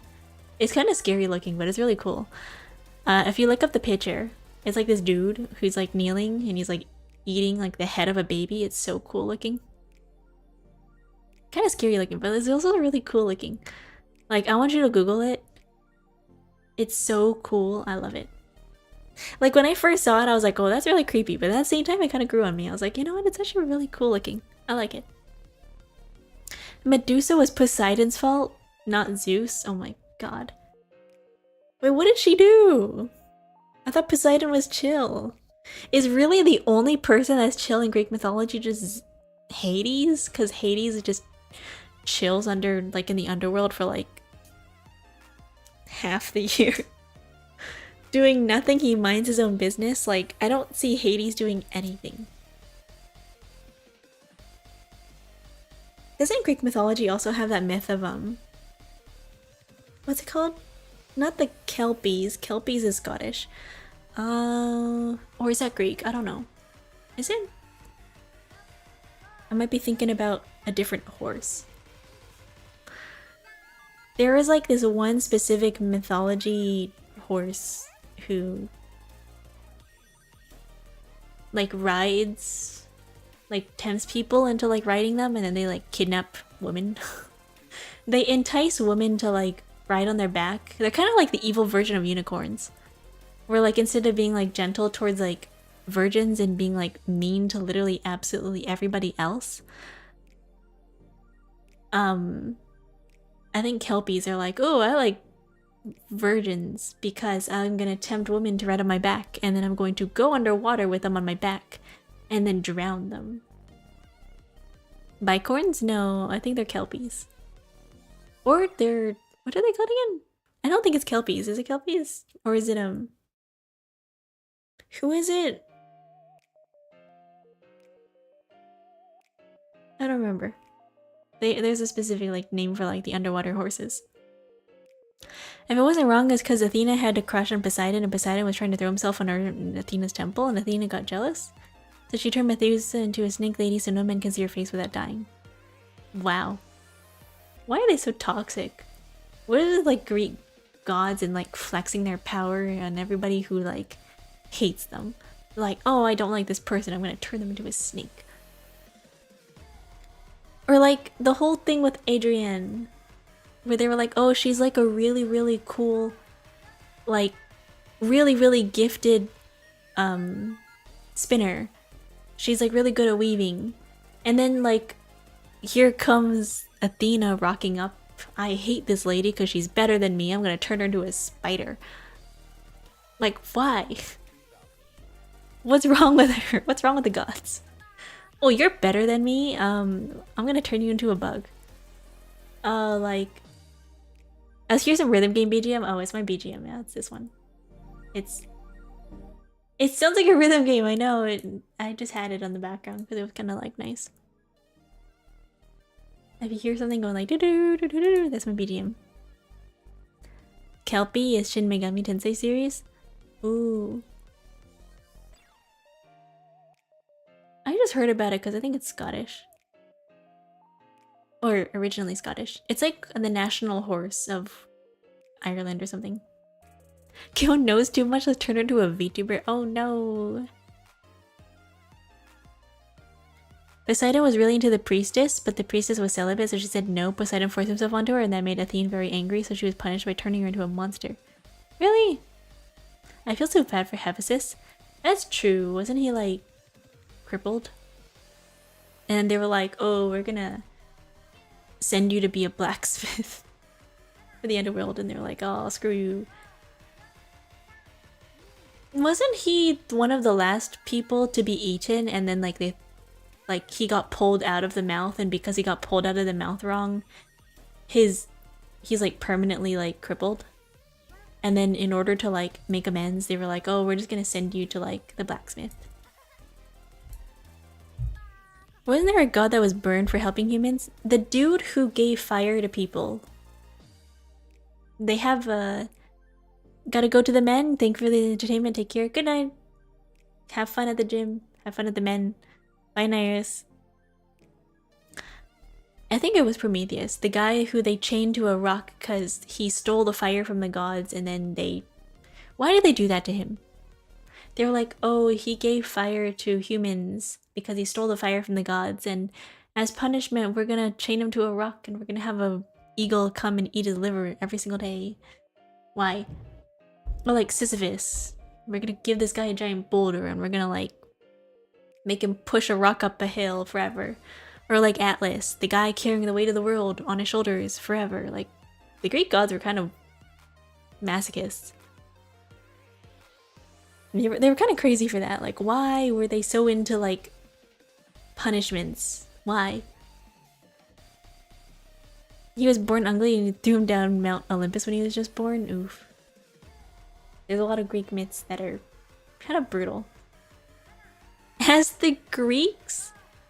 What's wrong with them? What's wrong with them? Did they just have like, oh, this is my OC, I'm gonna put him through mind-breaking torture just because I can, because they are my OCs. I'm gonna torture them for fun. Why?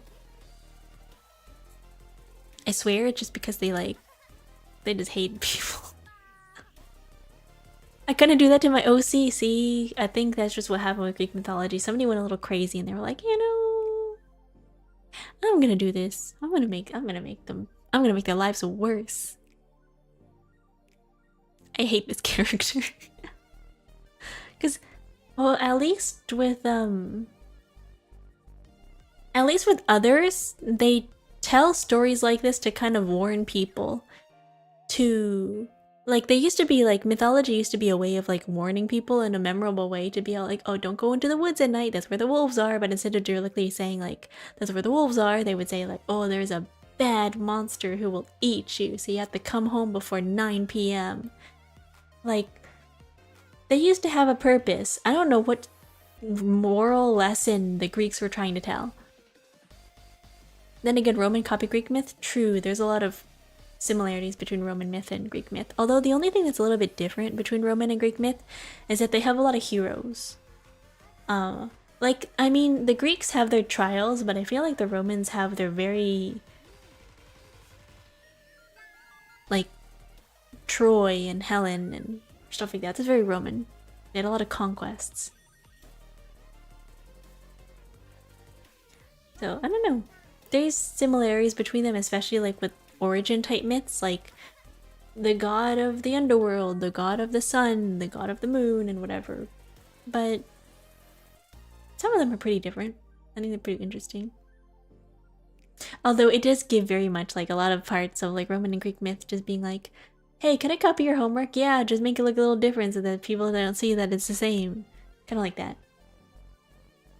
Did Sisyphus have syphilis? I'm not really sure where syphilis the name comes from. I don't know. Oh, you know what's okay, off topic. But I've been seeing this discussion going around on Twitter a lot where people are talking about people will post something and then they'll tag it SFW, or they'll tag something and be like, oh, this is like safe for work. And then people are looking at the picture and being like, this is not safe for work. You need to redefine your definition of like safe for work. Because like there'll be people posting like pictures of like women in bikinis that's kind of like suggestive, and they'll be like safe for work because she's fully clothed. Technically, she's covering all the important bits.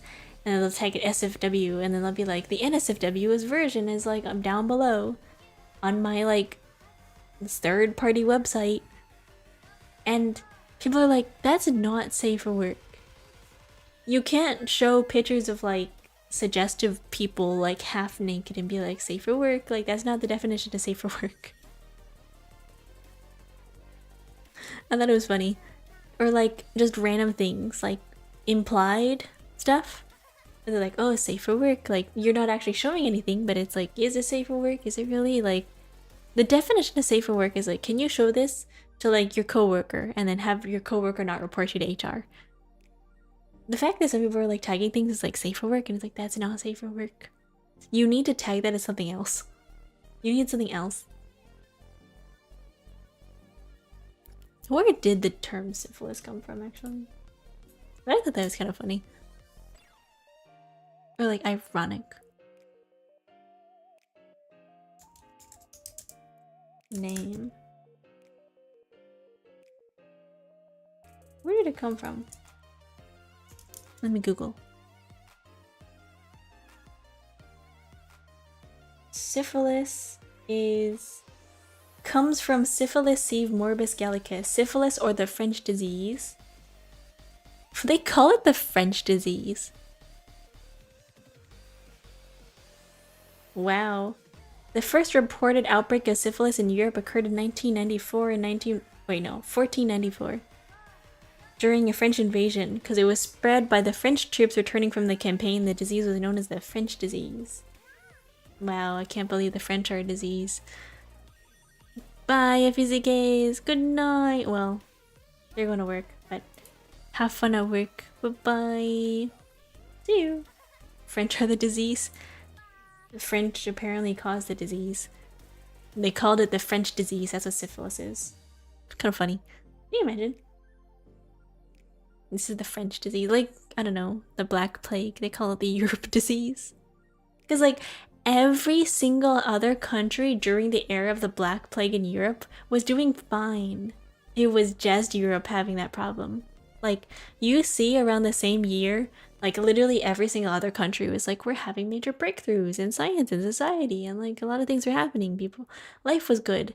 And then, like, you go over and you look at like Europe, and then like 60% of the population is gone. It's like, okay. There is actually this current ongoing Mongolian anime that I've been seeing clips of on Twitter once in a while, and people are talking about it. It's kind of cute. I don't know what it's about. I've been seeing clips of both Goodbye Laura and that Mongolian anime. Something like, what's it? Something the Witch. Very cool. I didn't watch it, but I've been seeing some clips and I was like, oh, that's an interesting art style. I didn't know that was a thing. Sisyphus literally tried to stitch on Zeus, making him angry. Then he was supposed to die. He chained Thanatos. Because everyone's not able to die. Then he was given the chance to live until old age, but he told his wife not to bury him, so he could trick for 70 to let him go back. Isn't that the story of the dude who went to go rescue his wife from the underworld, and then like they were like, don't look back, and then he looked back, and then like he lost his wife? I forgot who that was. Hello, Lily Reisu. How are you? Welcome. How are you? What's up? We're talking about Greek mythology and a little bit of like a bunch of other things. Did you know that the origin of like old words sometimes have very different meanings from today. Like, for example, did you know that origin of the word nice did not originally mean nice? Long time ago, people used the word nice as an insult. They would call people, they're like, oh, he's a nice guy. Nice used to be an insult. They used to mean somebody who was like foolish or like dumb or soft or like kind of a doormat. Honestly, that's what they used the word nice for. But then it eventually like it developed into a different thing. It became a term for somebody who was like generally pleasant to be around. But I find that pretty cool that like words and definitions can change meaning over time. And I saw this one art post on Twitter that was talking about like, it was a picture of like an immortal of like this guy who was like talking to somebody else in like 100 years in the future, and he was like, don't say that term. Don't say that term, it's outdated. It's like, can you imagine being immortal, living for a really, really long time? And just being like, oh man, I can't use that meme because it's so old. Like, saying some reference and then like, everyone's going like, what are you talking about? That's so like 50 years ago, what? And you're like, no, I can't use that word anymore. Imagine like having a meme from back then and you're like, oh my god, this is the funniest thing in the world, but you can't say it anymore because it's like 100 years old and outdated. Hello, Onyx, thank you for the follow. Someone else, Orpheus? Oh, wasn't Orpheus the dude who was like really good at music or something? I forgot. He was like, play me a song. Or am I thinking about something else? You know the video I showed you about the claw machine horror? The dude has tons of the same concept like Tetris horror? Ooh. I think it's interesting. If anything, it's a little... It gives it like the kind of like, what if we took this thing and turned it into a death machine, but we made it very like uninspired. Like, ooh, we're taking a teddy bear and we're gonna give it like human eyeballs and teeth. Wow, so scary. It seems up your alley for horror stuff. I do like it. I just wish it was a little bit more creative. Like SCP style horror. You know, like I think SCP style horror is kind of cool. I kind of wish it was like, hello Commonwealth guy, how are you? Hi. I kind of wish it was like a little more creative. I mean, it's sculpted from hand. Yes, the sculpted from hand part is very cool. I mean, you could do it in Blender, but like, I feel like some part of it was imagined in Blender, I think, because he does show like, I saw the clip that you sent. He does show parts of it like in a 3D sculpting program. I wish it was more creative, like instead of the whole generic, what if we put teeth on this thing and made it scary looking with eyeballs? Like, I kind of wish it was a little bit more different, like creative. But then again, I think I'm so used to seeing horror concepts that when I see something like that, my brain doesn't think of like, oh, this is unique. My brain thinks like, I think I've seen this before. I've seen that before, you know? Like, I would love... Like, there is this one image, a gif, I don't know, I think it's on Twitter. There is a gif of this, like, monster mouth high heel shoes. And it's a gif... it's a gif of the monster mouth high heel shoes licking the person's balls of their feet. That's what the picture is. And I'm like, that's cool. That's what I need. Or like when I talk about like I want more creativity in horror, that's what I mean. Like mouth, feet with the tongue constantly caressing the balls of your your ankles, the bottom of your feet. Just a little nice tickle, you know? Why do we always get back on the topic of feet? What's wrong with me? But yeah, that's like shoes with like the mouth. I like that. That's cool. You like feet? I don't like feet. It's just, it comes up often when I talk about things, apparently. But when you said just now you thought Poseidon was chill, he actually has more fears than Zeus, which is surprising. No, I said I thought Hades was chill. You can't escape your destiny. Honestly don't know. Orpheus is good at music. He was the one who tried to get his wife out of the underworld. Yeah. But like when I talk about horror, I want like more creative stuff. I want unique things. Thank you for the water break. Let's make chair. Thank you for the posture check. I thought you were going to work. What are you doing here?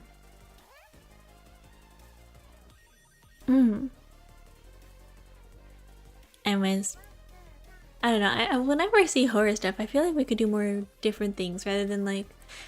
It gives normie horror. Like when I walk into a... Is bro driving while texting? I don't know. Like when you walk into a horror store... It reminds me the other day. I went to a Michael's. Like a craft store. And then there was this lady who was there with her children. She was there with her kid.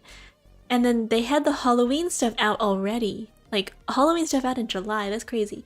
But they had a bunch of Halloween decorations out. And it was so funny seeing, like, kids enter the store and just get immediately scared by, like, the Halloween decorations. Because of, like, the horror animatronics and stuff. Like, I mean, as a kid, I remember being kind of scared of stuff like that, too. But once you get older, you're just like, that looks fake. Like, that doesn't look scary anymore. But, like, when you're a kid, you're like, oh man, this is kind of scary. But there is actually an account on TikTok who was very focused to collect... There's, like, a very small subgroup of people who specifically collect horror animatronics. It's a very interesting niche, but there's a group of people who actually track down horror animatronics. Specifically based on manufacturer, year they were created, the type that they were made, and they have names and lore behind it. Like, for example, did you know that Spirit Halloween has lore behind all of their horror animatronics? There is some horror animatronics that Spirit Halloween has that they've discontinued because one, the maintenance was very complicated and they're really expensive to make. They're also really expensive to buy. Like, there's like different types of horror animatronics, what they consider like spring hinge traps, or like the simple ones where the head just turns, or the ones where they like lean forwards and they lean backwards, like the jump scare type. There's ones where they just kind of like shake and convulse. There's other ones where they kind of like raise their arms upwards like a zombie, they go like rah. Like, there's different types of animatronics out there, and they use, like, the same base for a lot of them. But depending on, like, the type of model and the make, they have different stories, and it's really cool to, like, look into. Because I remember a long time ago when I was looking at... Like, I end up on really random niches on TikTok. So some of them that I end up on are, like, pretty cool to look at. Because it's, like, it exposes you to a different type of, I guess, hobby that you never would have knew beforehand. Because you're like, wow, I didn't know that was a thing that people were really into. Like... I didn't know people were really into, like, horror animatronics. But yeah, if you go on the Spirit Halloween website, there's, like, a lot of really, really cool, like, stories. Essentially, that's like, oh, Huggy the clown was a scarecrow who turned into a clown because nobody laughed at him in the circus. So he decided that he was gonna have the last laugh. It's basically, like, stuff like that. There's this one Spirit Halloween animatronic of, I think she's like a banshee or something. I think she's called Banshee, literally. She's dressed in white. She has like a really pale face with like her hair covering her face. And for some reason, the script that they have her speak is so scary. Like, you put her out in the middle of the field, her animatronic, like, she's pretty simple, but she just stands there nailed to a cross and she just screams, and then her head like does this like cool like shaking motion.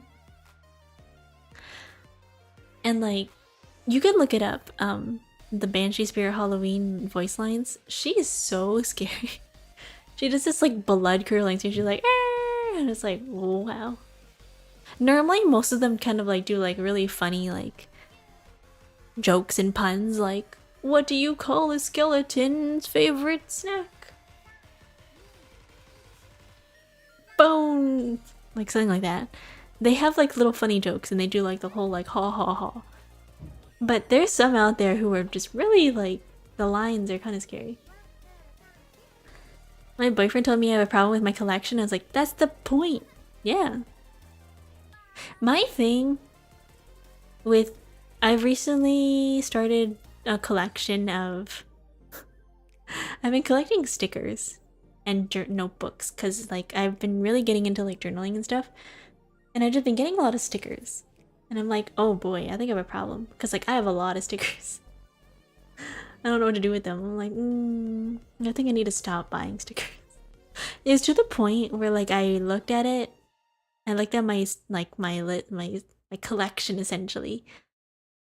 I was like, dang, I have a problem. I need to stop. So I'm gonna have to organize my stuff and like look at everything and be like, am I gonna use this? I have a lifetime supplies. Stickers is valid. I collect dice. Ooh, little ricey. Thank you for the water break. Let me drink water. Dice. I mean, dice are pretty cool. I've always wanted a collection. I've always wanted a set of prismatic glass dice. Like, for a while, like a long time ago, I was considering getting rocks. Like, I was really into like pretty rocks, like rose quartz and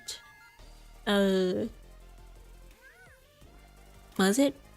I think it was rose quartz, yeah. Rose quartz, regular quartz, aquamarines, and topaz is what I wanted to have. And like blue sapphires? No, green sapphires. Green sapphires are really pretty, as well as alexandrite, the one that's like purple and green. I was really into like gemstones, but then I never collected them because they were pretty expensive, and also I was like, what am I gonna do with them? Just like eat them? Put them in my mouth? I don't know. So I don't do anything with it, but there was a period of time where I considered getting like gemstones and stuff, but then I was like, no, what am I gonna do with it? But I really do with like a set of prismatic glass dice. I think those are really pretty. I would never get metal dice. Metal dice are loud. But maybe one day. I have a set of clear dice, like clear like plastic dice. They're really cool. I think they're hand-me-down from my dad. But I have those. Like, I trust to use them all for D&D. I trust to use them. Ooh. They are pretty. I like dice. Do you play D&D? I've never played D&D, but I think my dad did a long time ago. I have a set of his, like, old ones. Like, I have a 3-sided dice, I have the D20, I have the D6, and then I have the D14, and a D16, I think. Peak Dad, yeah. I collect shot glasses even though I've never drank. I mean, shot glasses are pretty cool and better than a spoon collection. There's some people who go and they get like souvenir shot glasses. I collect tea bags. Like, whenever I go to a hotel and then they have like free tea bags, I'll just grab a couple and I'm like, ooh, free tea. I have like a whole collection of tea bags. And I have tea bags, yeah. Like, I drink them, but like, I have extra. I have a lot of tea bags.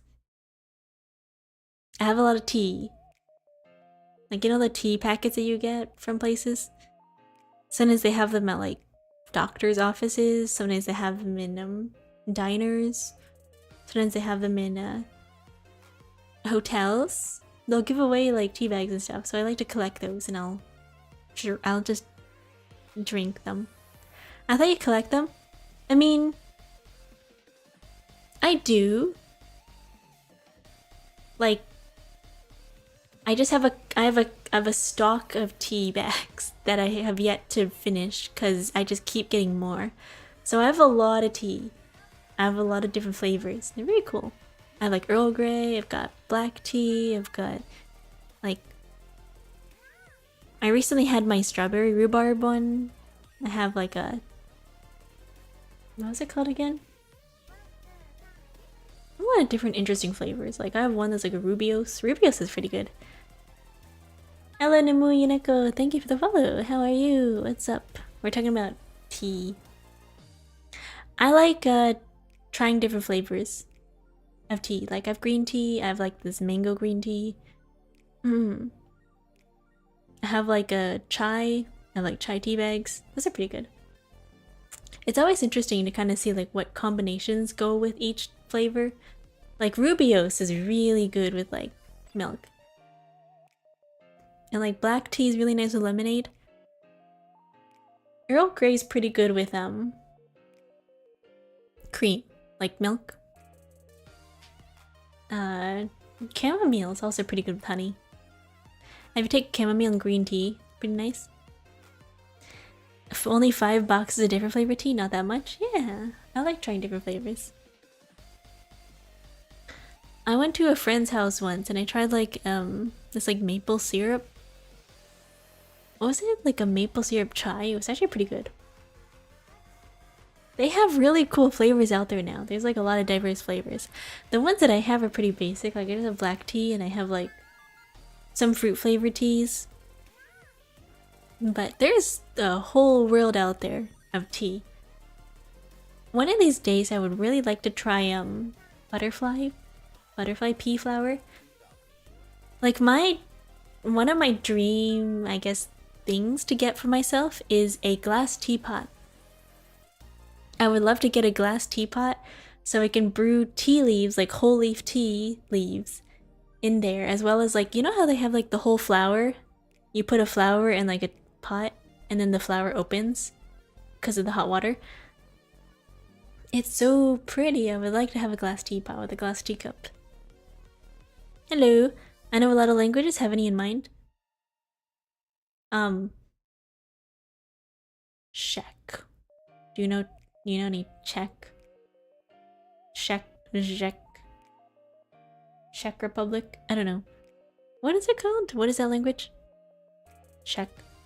Am I mispronouncing it right? C-Z-E-C-H. I don't know. What is it? What's that called? I don't know how it's pronounced.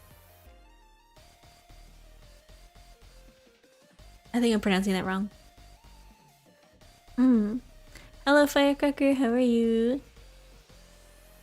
Hello. Welcome. Okay, you writing it out doesn't help because I don't know how it's pronounced. Check. Check. Check. How do you pronounce to pronounce check? How to pronounce check? It's pronounced like Scottish loach or German bach. Check. Google. German pronunciation dictionary. How to pronounce?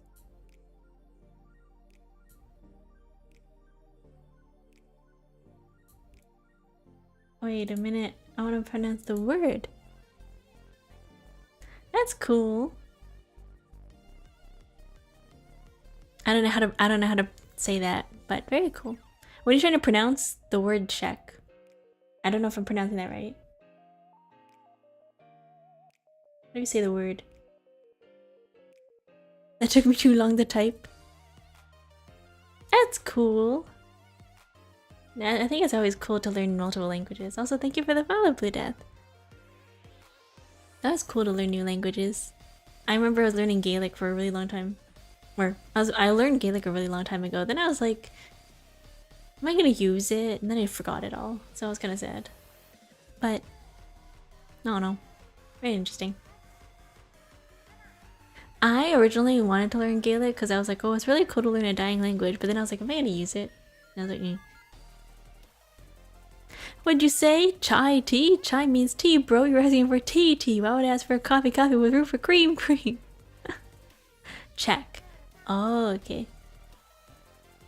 Yeah, basically. Sailing with like the Savannah Desert. Savannah just means desert. What language? I don't know. Bye, gotta work. Bye, Spades Winter. Have a good time at work. Have fun. You said it was dying. Oh, is that Gaelic? I think I'm pronouncing Gaelic wrong too. Isn't it like Gaelic? It's pronounced like Gaelic. I say Gaelic wrong. I'm so confused what you're trying to pronounce. Oh, I was trying to pronounce the word Czech Republic. But I think it's just Czech. Czech. Gaelic? Okay, I'm pronouncing that wrong. No? Estonian? Do you know Estonian? I don't know that language. There's actually a lot of languages out there. There is this one, like, I think YouTube person who goes around and is like, oh, what language do you speak? I will speak it. I don't know what you're saying. I'm just gonna assume you're right, because I don't know what you're saying. But yeah, very cool. I think it's always cool to learn languages if you're like somebody who's really into that. Czech. Yeah, Czech. Yeah. Very cool. I only know, what? Like 3 languages? Well, yeah. I know like English, a little bit of French, a little bit of Spanish, a little bit of Japanese, a little bit of Korean, a little bit of Mandarin, a little bit of Morse. I think I forgot that all. And then a little bit of Gaelic. I also forgot about that one too. Yeah. Yeah, multilingual. I've wanted to learn, I think there's more than 3. I think. I've always wanted to learn, what? Latin? I think Latin's pretty fun. But I don't know. I just wanted to sound like I just wanted to sound like a summoning a demon. Vous parlez en faux français? Oui. Oui. Although my French isn't very good. It's been a while. It's been a while since I've like had to use French, because I learned that in school. Back in like Canada, and whoa. Not good.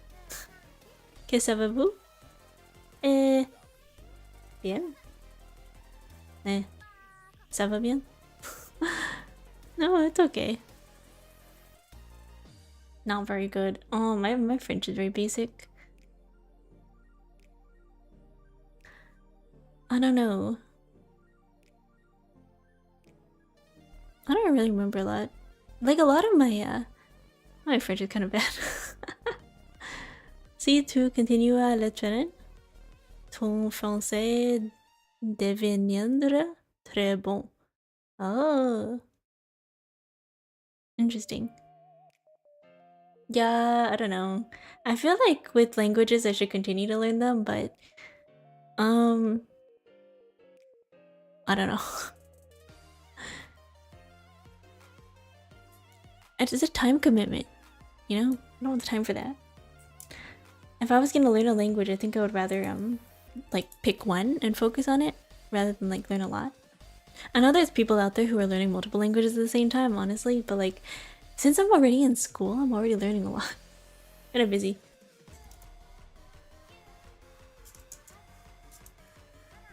But it is fun. I think maybe in the future when I finish school and I have the time for it, I think I'll continue. You know? Yeah, if you'd like continue practicing. I have cousins who speak French fluently, and the thing is with Canada, if you are fluent in French, it gets you really, really far. It gets you really far in Canada, especially when it comes to like jobs, because everybody requires you to have at least like they're more willing to hire you if you're bilingual, because French is Canada's national like second official language. Yeah. Ooh, Dutch. I have friends from there. You could just fly to a random country that you're trying to learn, just stay there and learn that language. That's what I did. True. That would require a lot of commitment though. But yes, immersion is probably one of the fastest ways to learn a language if you were to just send yourself somewhere. Like, for a period of time, I remember I was abroad, like as a kid, and I came back fluent. And then I just don't really remember much of it. There's a bug on my screen.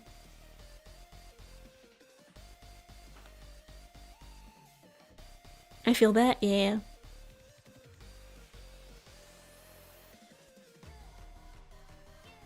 I just killed. There's a bug on my screen. There's a little teeny tiny bug. But yeah, with a lot of languages, that's probably the fastest way to learn. But if you were to just learn on your own, I do feel like if you don't have somebody to talk to, I did read that like writing in that language every day, like keeping a journal in that language, is pretty helpful as well. Because like the way you want to learn a language is to try to form sentences in that language, even if it's like broken, because that's what learning a language does to you when you're in a foreign country. It forces you to kind of think in that language of like, okay, how am I going to say this sentence? Like, how am I going to get to this place, to this place? So keeping a journal is a pretty good way of like writing in a different language. It's a pretty good way of like simulating kind of being in a different country, because you're forced to use that language. For the first couple months, you feel alienated and lost in a foreign country because you don't know it yet. Yeah. You are forced to become fluent very fast out of survival when you're in a different country. Like, unless you rely entirely on like gestures. Like, the amount of times that people have like signaled to me and then they said just something to me and I just like had to interpret what they said based on context clues. When you're in a different country, you're just like, ah, yeah. You're like, yeah. I was like, bye-bye, Blue Death. Thank you for stopping by. Good night. Thank you for sharing your knowledge. See you. Very cool. I think people who know a lot of languages are pretty interesting. Like, when you meet people who are really good at like a specific thing, I think that's pretty cool. Like, there's some people out there who are really good at memorizing dances, like memorizing K-pop dances. Some people are really good at like music. They're like really good at a lot of instruments. Some people are really good at like mental math, mental calculations. I think that's pretty interesting.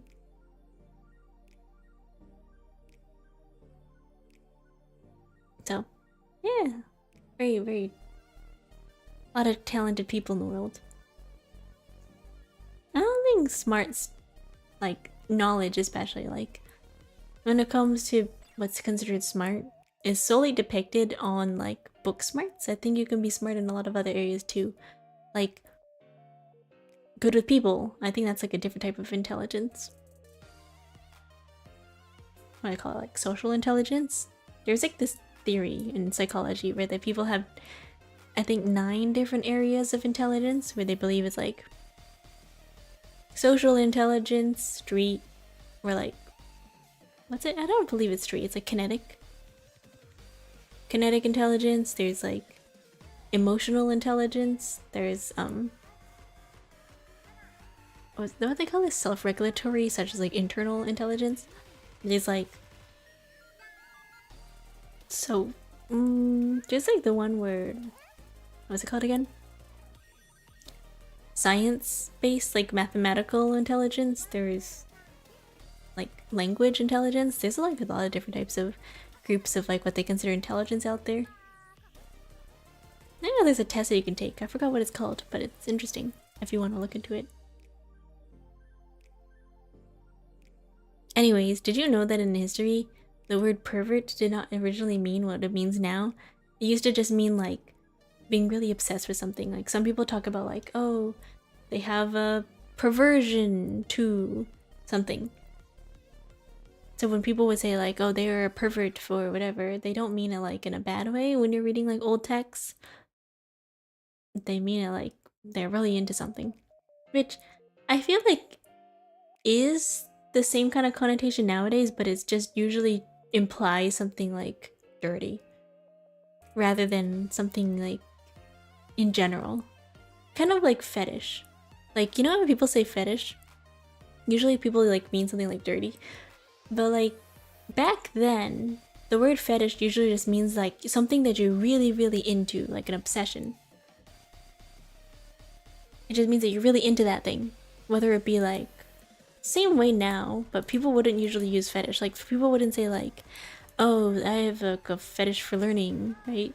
You would say like, oh, I have an interest in learning. I don't know. Grammar in the English language kind of evolves over time, and I find that pretty interesting. Another thing that I was thinking about recently is kind of like the definition of like what people consider to be a specific standard. That kind of changes over time, because there's a lot of differences between like, for example, what people would consider a good singer, something I've been thinking about a lot, is like, is somebody a good singer because they have a lot of technical skills? Is somebody a good singer because they have like a unique sounding voice? Is somebody a good singer because they're able to stay in pitch? Is somebody a good singer because they have good timing? Is somebody a good singer because they have like a good musical sense and they're able to improv? Maybe it's like a combination of all those things, but like I feel like just generally like whenever I see an example of what somebody would consider a good singer, it's like, are they really a good singer, or are they just have a nice voice? I don't know. Like I think it's definitely like a part of that, but like you have instances of history where people you could consider objectively they don't really have a good voice, but it is unique. Like Edith Piaf. You know Edith Piaf? I wouldn't consider her voice to be nice. It's unique. It's very 90s. But like it's very unique. Like there's people out there who, I don't know if you would consider like, maybe because of history people consider them legendary singers and they were good singers, but like if there was somebody like that nowadays, I don't think people would consider them a good singer, because they would be like, oh, this person sucks, like their voice sounds horrible, you know? Either they're like the pronunciation is bad, or like I don't like the way the voice sounds. I think like the definition of what's considered a good singer is kind of subjective. So hello Pink Jahi, how are you? Welcome. I'm just thinking out loud. I'm just thinking about life. So whenever I hear people talking about like, oh, so-and-so's a good singer, so-and-so's a bad singer, I always have to like listen to it and be like, well, what do they mean by that? What do they mean by that? Like, it's such a vague category of like what somebody considers good or bad. I think that goes for like a lot of things. Because something with like in the world of food critics, you know, when you have a panel of people and everybody's all like, oh, this food critic, they really like this one thing. Is it because it's their personal preference that they like the thing, or is it because it's actually good when it comes to like food critics? And also like, why do we have food critics who are 60 years old? Because I feel like as you get older, your senses are kind of dull. Do we really want to trust what like somebody who was born 50 years ago has to say about food nowadays? Different people have different criteria. Yeah, that's a thing. That's my main issue with like critics. Like when you have a critic as a profession, how much can you trust the word of somebody like that? Like it'd be one thing if they were a chef themselves. Like I think I would trust, I don't know, what Gordon Ramsay would have to say about food. But would I trust some random dude who is like, ah, yes, I just have a refined palate because I've eaten expensive food all my life and I know what's good? Like, do they? Do you? Do I trust that? Like, why? Really?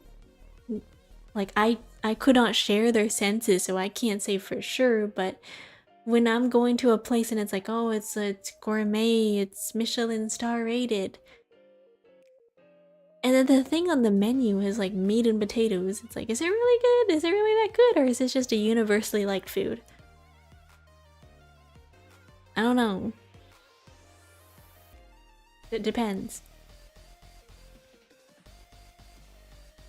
Did you know that there's people who have specific parts of their body insured because they're testers for like specific things. For example, like you could be an actual like food critic and have your like taste buds insured, or like a mattress company who tests mattresses by sitting on them. There's people who have their butt insured because that's what they use to sit on couches and beds. Isn't that cool? Isn't that wild? Some people's opinion of food critics can depend on their titles. Like if you had a recommendation from a random person, you'd probably not go. You'd probably not care. But if there was a recommendation from Gordon Ramsay, he has whatever restaurant, you're going to take more value in his recommendation. Well, the thing is, I would trust somebody like Gordon Ramsay because he's a chef. And I would assume that chefs know what they're talking about. Like if I had a friend who's a chef, and then they walk into some place and they're like, oh, this place is good. Maybe I would take their recommendation a little more seriously because I know they cook. Like, they're a chef. A professional chef. I would trust that. Versus some, like, random person on, like... What's that place? What's that food review place? What is it? I would trust the chefs know what they're talking about, you know? You're putting more faith into his recommendation because he's the title of a chef. Yeah. But, like... A lot of times, food critics are not chefs themselves. That's what I'm trying to say. Sometimes food critics are just some random food blogger. And it's like, they don't cook. It's like, who is this person? It's like, whenever I watch cooking shows, it's like, so-and-so author of the New York Times bestseller, blog, post, whatever. And I'm like, well, they're not a chef. They just eat food. Like, they're just popular because they write blogs about food. Can I really trust that? Like, do they know what they're talking about? I don't know. Can I trust that? Can I trust somebody who just writes about food? Because they're gonna say whatever you want. It's like art critics. Like, oh, it's the representation of the balance between life and death, and then the colors of the red on the canvas show the balance of like this thing of what the artist is trying to depict in life, and they were going through a tough time, and that's what it depicts. And it's like, you look at it and it's literally just a red stripe across a canvas, and you're like, yeah, very visually representative of whatever you're trying to say. They just eat stuff and say it's good. Yeah. I don't know. That's what I think. Like, whenever I watch food competition shows, and they're always like, oh, here you go, I've made this thing. It makes me so mad when there is a person who is obviously of, like, not white descent, and they make things that are of their home country, that they're like, oh, my mom made this for me when I was younger, and it's just representative of my culture, and the judges hate it because it's not meat and potatoes. They're like, oh, you use spices? What is that? Yo, what? I don't know. I'm just remembering this one thing that there is this one specific show who they invite, what's it called? Like, some American, like, Hell's Kitchen, whatever. They have some Asian creators, like every single time they invite somebody who's Asian, they always make something unique, like with matcha or yuzu or black sesame. They get voted off so fast because the judges are like, why did you put black sesame in here? This doesn't go.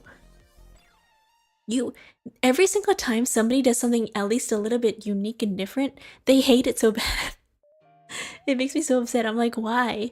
What's wrong with these judges? They're like, because why did you put black sesame in this thing? I'm like, why did you never had this in your life before? They're always like, oh, it just doesn't have the bold flavor I'm looking for. Because you don't know what Asian food tastes like. Asian food is very mild, very subtle. Like Asian desserts especially. You're not gonna have a lot of bold flavor. They're always like, I can't taste anything. Because you're 60 years old and you don't have taste buds anymore. Oh my god. MasterChef, I don't know what show it is, but if you watched like a series like that, and you notice that there's an Asian creator who's always like, I'm gonna make something traditional, they don't last very long. I'll say it right now, they don't last very long. They get voted out real quick because Joe Schmo over there making like chocolate raspberry is gonna do really well compared to somebody who's making like guava lychee black sesame cupcakes, you know? Like, they're like, what is this? They're always like, oh yeah, like I don't like the flavor. But they can't outright say I don't like the flavor, but they're always like, oh, the taste is very mild, the very subtle, I don't really taste it. I think you could do more of like this thing. It's like, well, it's not meant to be strong. You just don't have taste buds anymore. Why should I trust the opinion of you? Anyways, that's just my mini rant for the day.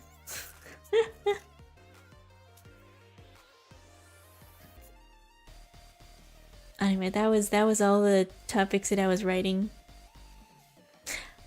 Anyways, the topic of like did you know that they use like glass springs for measuring gravity and there's only like one person who makes those anymore? Very rare art. Also,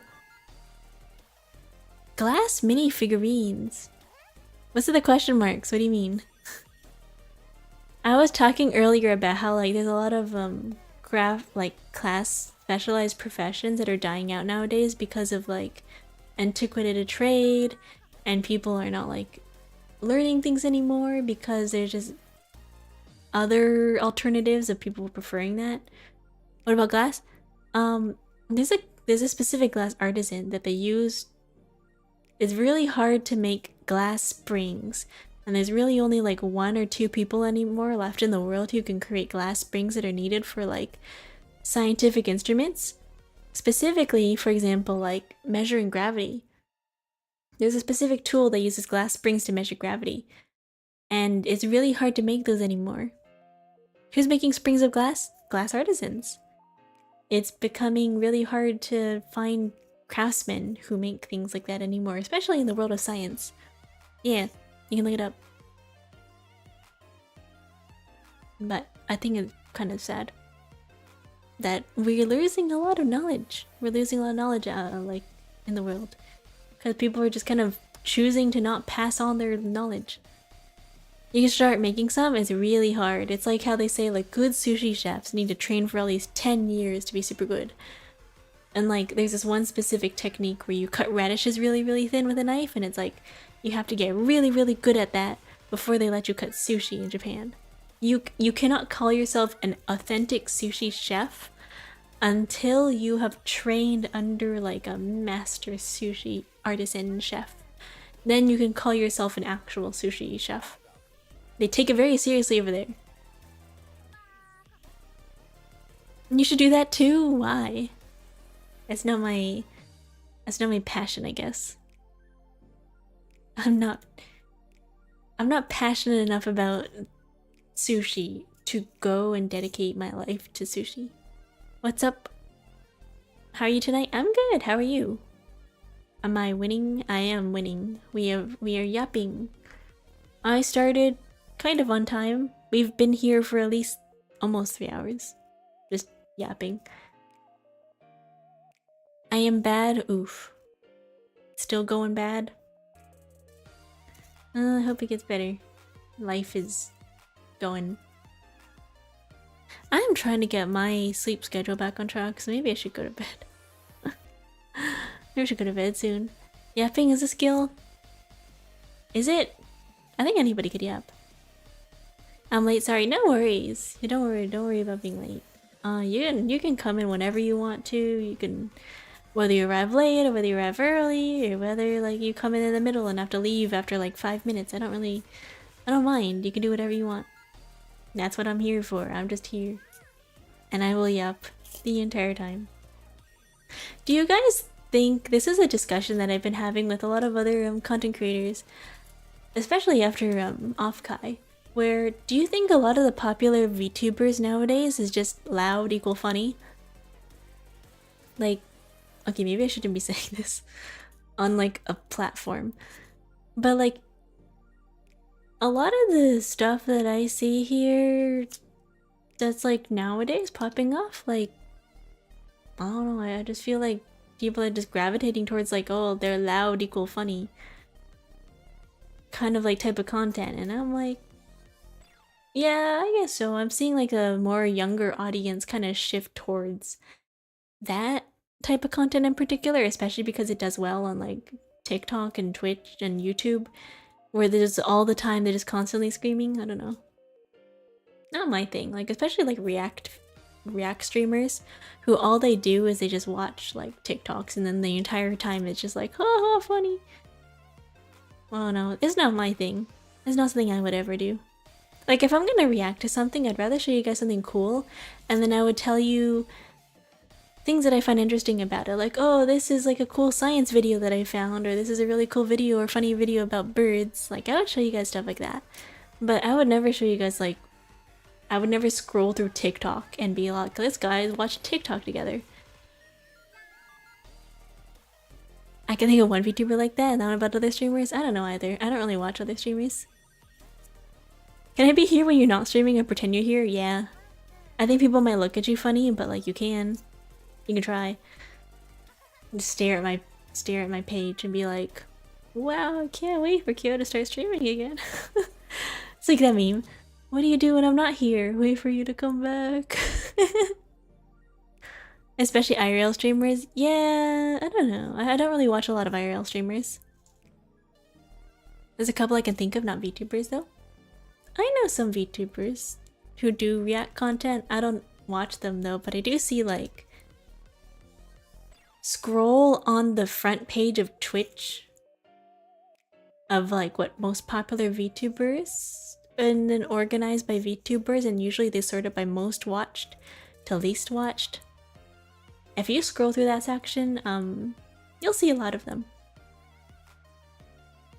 I would just like, you'll see that they have like video pulled up and they're scrolling through Twitch or like TikTok or YouTube Reels or Instagram Reels or whatever. I don't know. I don't really like React content personally because I think it is a little bit lazy in a way. Like if you're not going to contribute anything useful and all you're doing is providing a reaction, then why would I watch somebody do that when I could just watch it myself? Like I don't want to watch monkey watch video and then laugh when they laugh because haha funny people laugh and it make me laugh too. Like I'd rather just do that myself, you know? It's giving like, I don't know,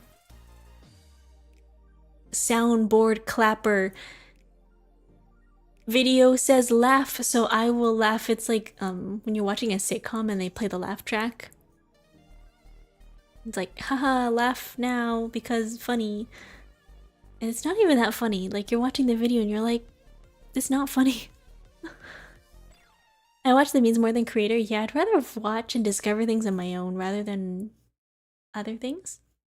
We're reacting to the thoughts of your mind. True. If I'm gonna like be a React streamer, I'd rather do something that is something that I thought of. Like when I tell you guys my ideas and my thoughts about, I don't know, horror concepts or like story concepts or games and stuff like that. I think that's more interesting. And the only time I would ever do a React thing is if I'm like, let's watch my old VODs. And then I can be like, what do I talk about? What did I say 3 years ago? I don't know. Hello, lack of a writer. How are you? Welcome. Hi. Hello. What is your PFP? It looks like some eyeball with a hand. What is that? I'm looking at your profile picture. It looks like 2 eyeballs and a hand in the middle of it. What am I looking at? It's my persona. Oh. Is that just eyeballs and a hand? I can't really see very well. It looks like eyeballs. Interesting. It's really tiny. So I can't see very well, but it does look like eyeballs. I think they're eyeballs? I don't know. Anyways, that's what I was talking about. I was talking about with like other content creators where it's like a lot of the VTubers that are popular now are just loud. Are they actually funny, or are they just loud? That's what I was thinking. It's like when it comes to clothing, does the clothes actually look good, or is the person just skinny? You know? It's like, are they actually funny, or are they just loud? It's more of like this pawn-shaped character with a tail, hand, and misshaped eyes. Oh. Like a falling white figure with gray frizzy hair. I can't see. It looks like somebody doing the awooga face with like the booba eyes, like the eyes sticking out, with green eyes and a mouth going like, and like a hand in the middle of their forehead, but just floating eyeballs. That's what it looks like to me. Then again, I can't really see very well. I can't see. I guess people want a piece of me. Hell yeah. I can definitely see it looking like that. That's what it looks like to me from far away, but that, I don't know, I can't see very well. Hello. I don't know, that's what my brain sees. Sometimes people come in here with like really interesting profile pictures, but then I can't like what is that? I'm broke. In sound channel points. Nice. Hello, magical. Hello, person. Hi, person on YouTube. Hey, YouTube person. Hey, welcome. Yeah. Your PFP is just this, yeah. Cause I didn't want to change it to anything else. I was kind of lazy. I drew that. I was like, you know, I might as well use that as a profile picture. It's cute. I didn't want to use anything else. But, yeah. I was contemplating doing another different PFP, but then I gave up. I was like, it's okay. There's just something about like unifying your PFP across all social media platforms for branding purposes, but I just gave up on that. Like my PFP on YouTube is different from the one on Twitch and different from the one on Twitter. They're all different. I give up. I don't know. I could change it to the same ones, but then I was like, American flag on my PFP that says Jesus saves spreading the word. Nice. To me, your profile picture is just a dark dot on my screen because it's really dark and I don't know what that looks like, but if you say so, yeah, I can't see that. I can only see people with like profile pictures that are really bright and like clear. But yeah, cool. I didn't realize there was an automated caption. That's cool. Yeah. I have captions on my stream for accessibility purposes. Also, because I know that when you guys are at ads, I think you get like a little mini viewer. Depends on what kind of ads you get, but sometimes you can see. You can see what I'm talking about still, even if, you know, you don't know what I'm saying, even if you're on mute. I don't think there's a lot of people who have captions on their streams, which I feel like people should have more, because personally, as somebody who needs to read in order to hear, ADHD brain, it helps me personally to read and listen at the same time because I remember things better. Because if I'm just like hearing things and I'm like, what did they just say? I don't know. Brain hear things, don't process what is happening. Oh, yeah. Also, ad break.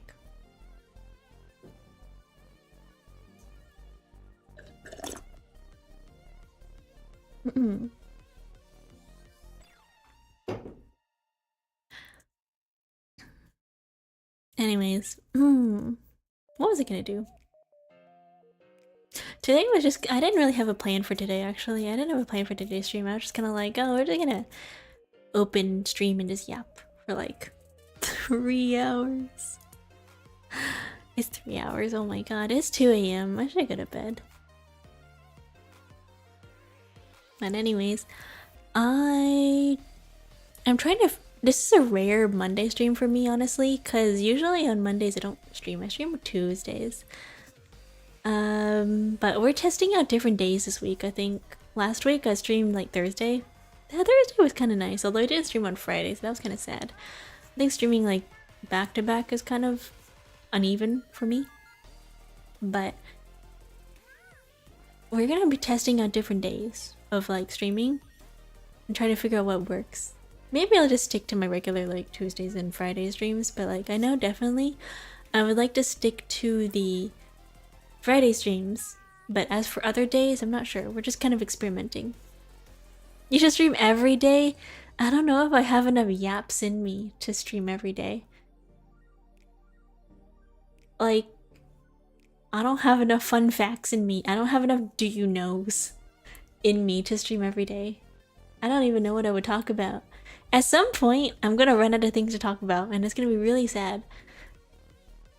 Like, I mean, I feel bad playing games in the middle of the week because I can only stream for like maybe at max like 2-3 hours on weekdays, and I would really hate to cut a game short in the middle of like an important storyline, because it's like if I was to play a game on a weekday versus on Fridays where I can stream a little bit longer and then I can play more like long form games. Because there's a lot of games out there who is like, oh, you need to play for at least like 6 hours to finish the whole game, and I'm like, yeah, well, that's like gonna take forever. I stream for like 3 hours on one day, and then I'm like, when am I gonna finish this game? So that's the reason why I don't stream games on weekdays, but I don't know. It would help, I guess, if I were to do stream games on different days. It's been a while since I finished a game in one sitting. Yeah. Well, I don't even finish games in one sitting, even if I stream games on Fridays. Because Fridays, the games that I play on Fridays take forever. They're like 12 hours long. Stream whenever you want, unless it's for gaining more views. Yeah. I mean, I would like to be consistent. That way I can give people like a schedule and be like, oh, we can expect, you know, Kyo to stream back on, like, we can expect Kyo to stream Fridays at this specific time. We can expect like something regular. That way I have like people know when to stop by rather than just kind of like all over the place. So I feel bad if I don't have like a recurring like kind of consistent schedule, because then everybody's like, when do you stream? When is this? When happened? When? Not just kind of like, hey, I'm live now. Hey guys. And then people who have my notifications on are like, oh, she's streaming, versus like, oh, it's stream time. Kyo's streaming today. I know she's streaming today. Kind of like that. So I'd rather have something a little bit more consistent. You should leave on cliffhangers, give people a reason to join next stream. Yeah, I'm gonna start games, and then we're not gonna finish them. We're gonna be like, what happened? We'll find out. Never, because I'm gonna forget what happened either. I'm gonna forget what happened too. I'm playing like... I'm playing a story-based game and I join, I'm like, what happened guys? And everyone's like, I don't know. What are good stream games? I don't know. I don't play games anymore. I don't play games a lot. What? Who's cliffhangering? Me. Right now. Bye guys. Find out next time on Dragon Ball Z. Find out next time on Dragon Ball Z. Oh. No, I'll catch you guys all on Friday. I'll be playing Half-Life. For real this time, I'm not gonna fall asleep like last week. I will be awake and I will stream. Hopefully we'll get halfway through the game at least, maybe. I'm really bad at first-person shooters though, so I don't know. We might not be very good. This might suck. It's gonna be really bad. What happened to the stream 3 days in a row? I fell asleep. And then my friends were like, let's go do something. So I didn't get up I didn't end up doing that, but snooze tuber, yeah. Let's go, friends, yeah. Also, Crew did ask me if I wanted to play a game. If I wanted to do a collab on Saturday. I think he wanted to do oh sorry, let me do that.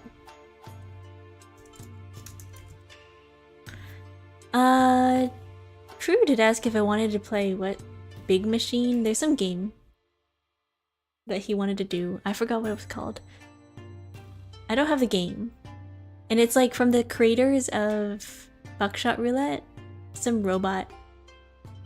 The walking one? No, it's a horror game. It's the thing of the creators of Buckshot Roulette, Mike Kublanika, created a new game, like a friend group game where you're in a prison and you have to like kill each other. I don't know. You take poison and try to survive. Something like that. It's pretty interesting, but we'll see. I have to. I left him on red. I don't know. I have to respond to him. Friend slap, yeah. I've been seeing a lot of people play Big Walk, and it looks like a lot of fun. Thanks for the stream. Good night, everybody. Thank you all for stopping by. Bye bye. I'll catch you guys on Friday, maybe Saturday too, depending. I'll talk to Crew. Bye bye. Good night, everybody. Thank you all for stopping by. Bye bye. Bye bye. Bye bye. Bye. I'm going to bed. Go to bed, guys. If you're awake, if it's like really late for you, or if it's in the middle of the day, go to bed. Bye bye. I'll miss you. Bye, guys. See you.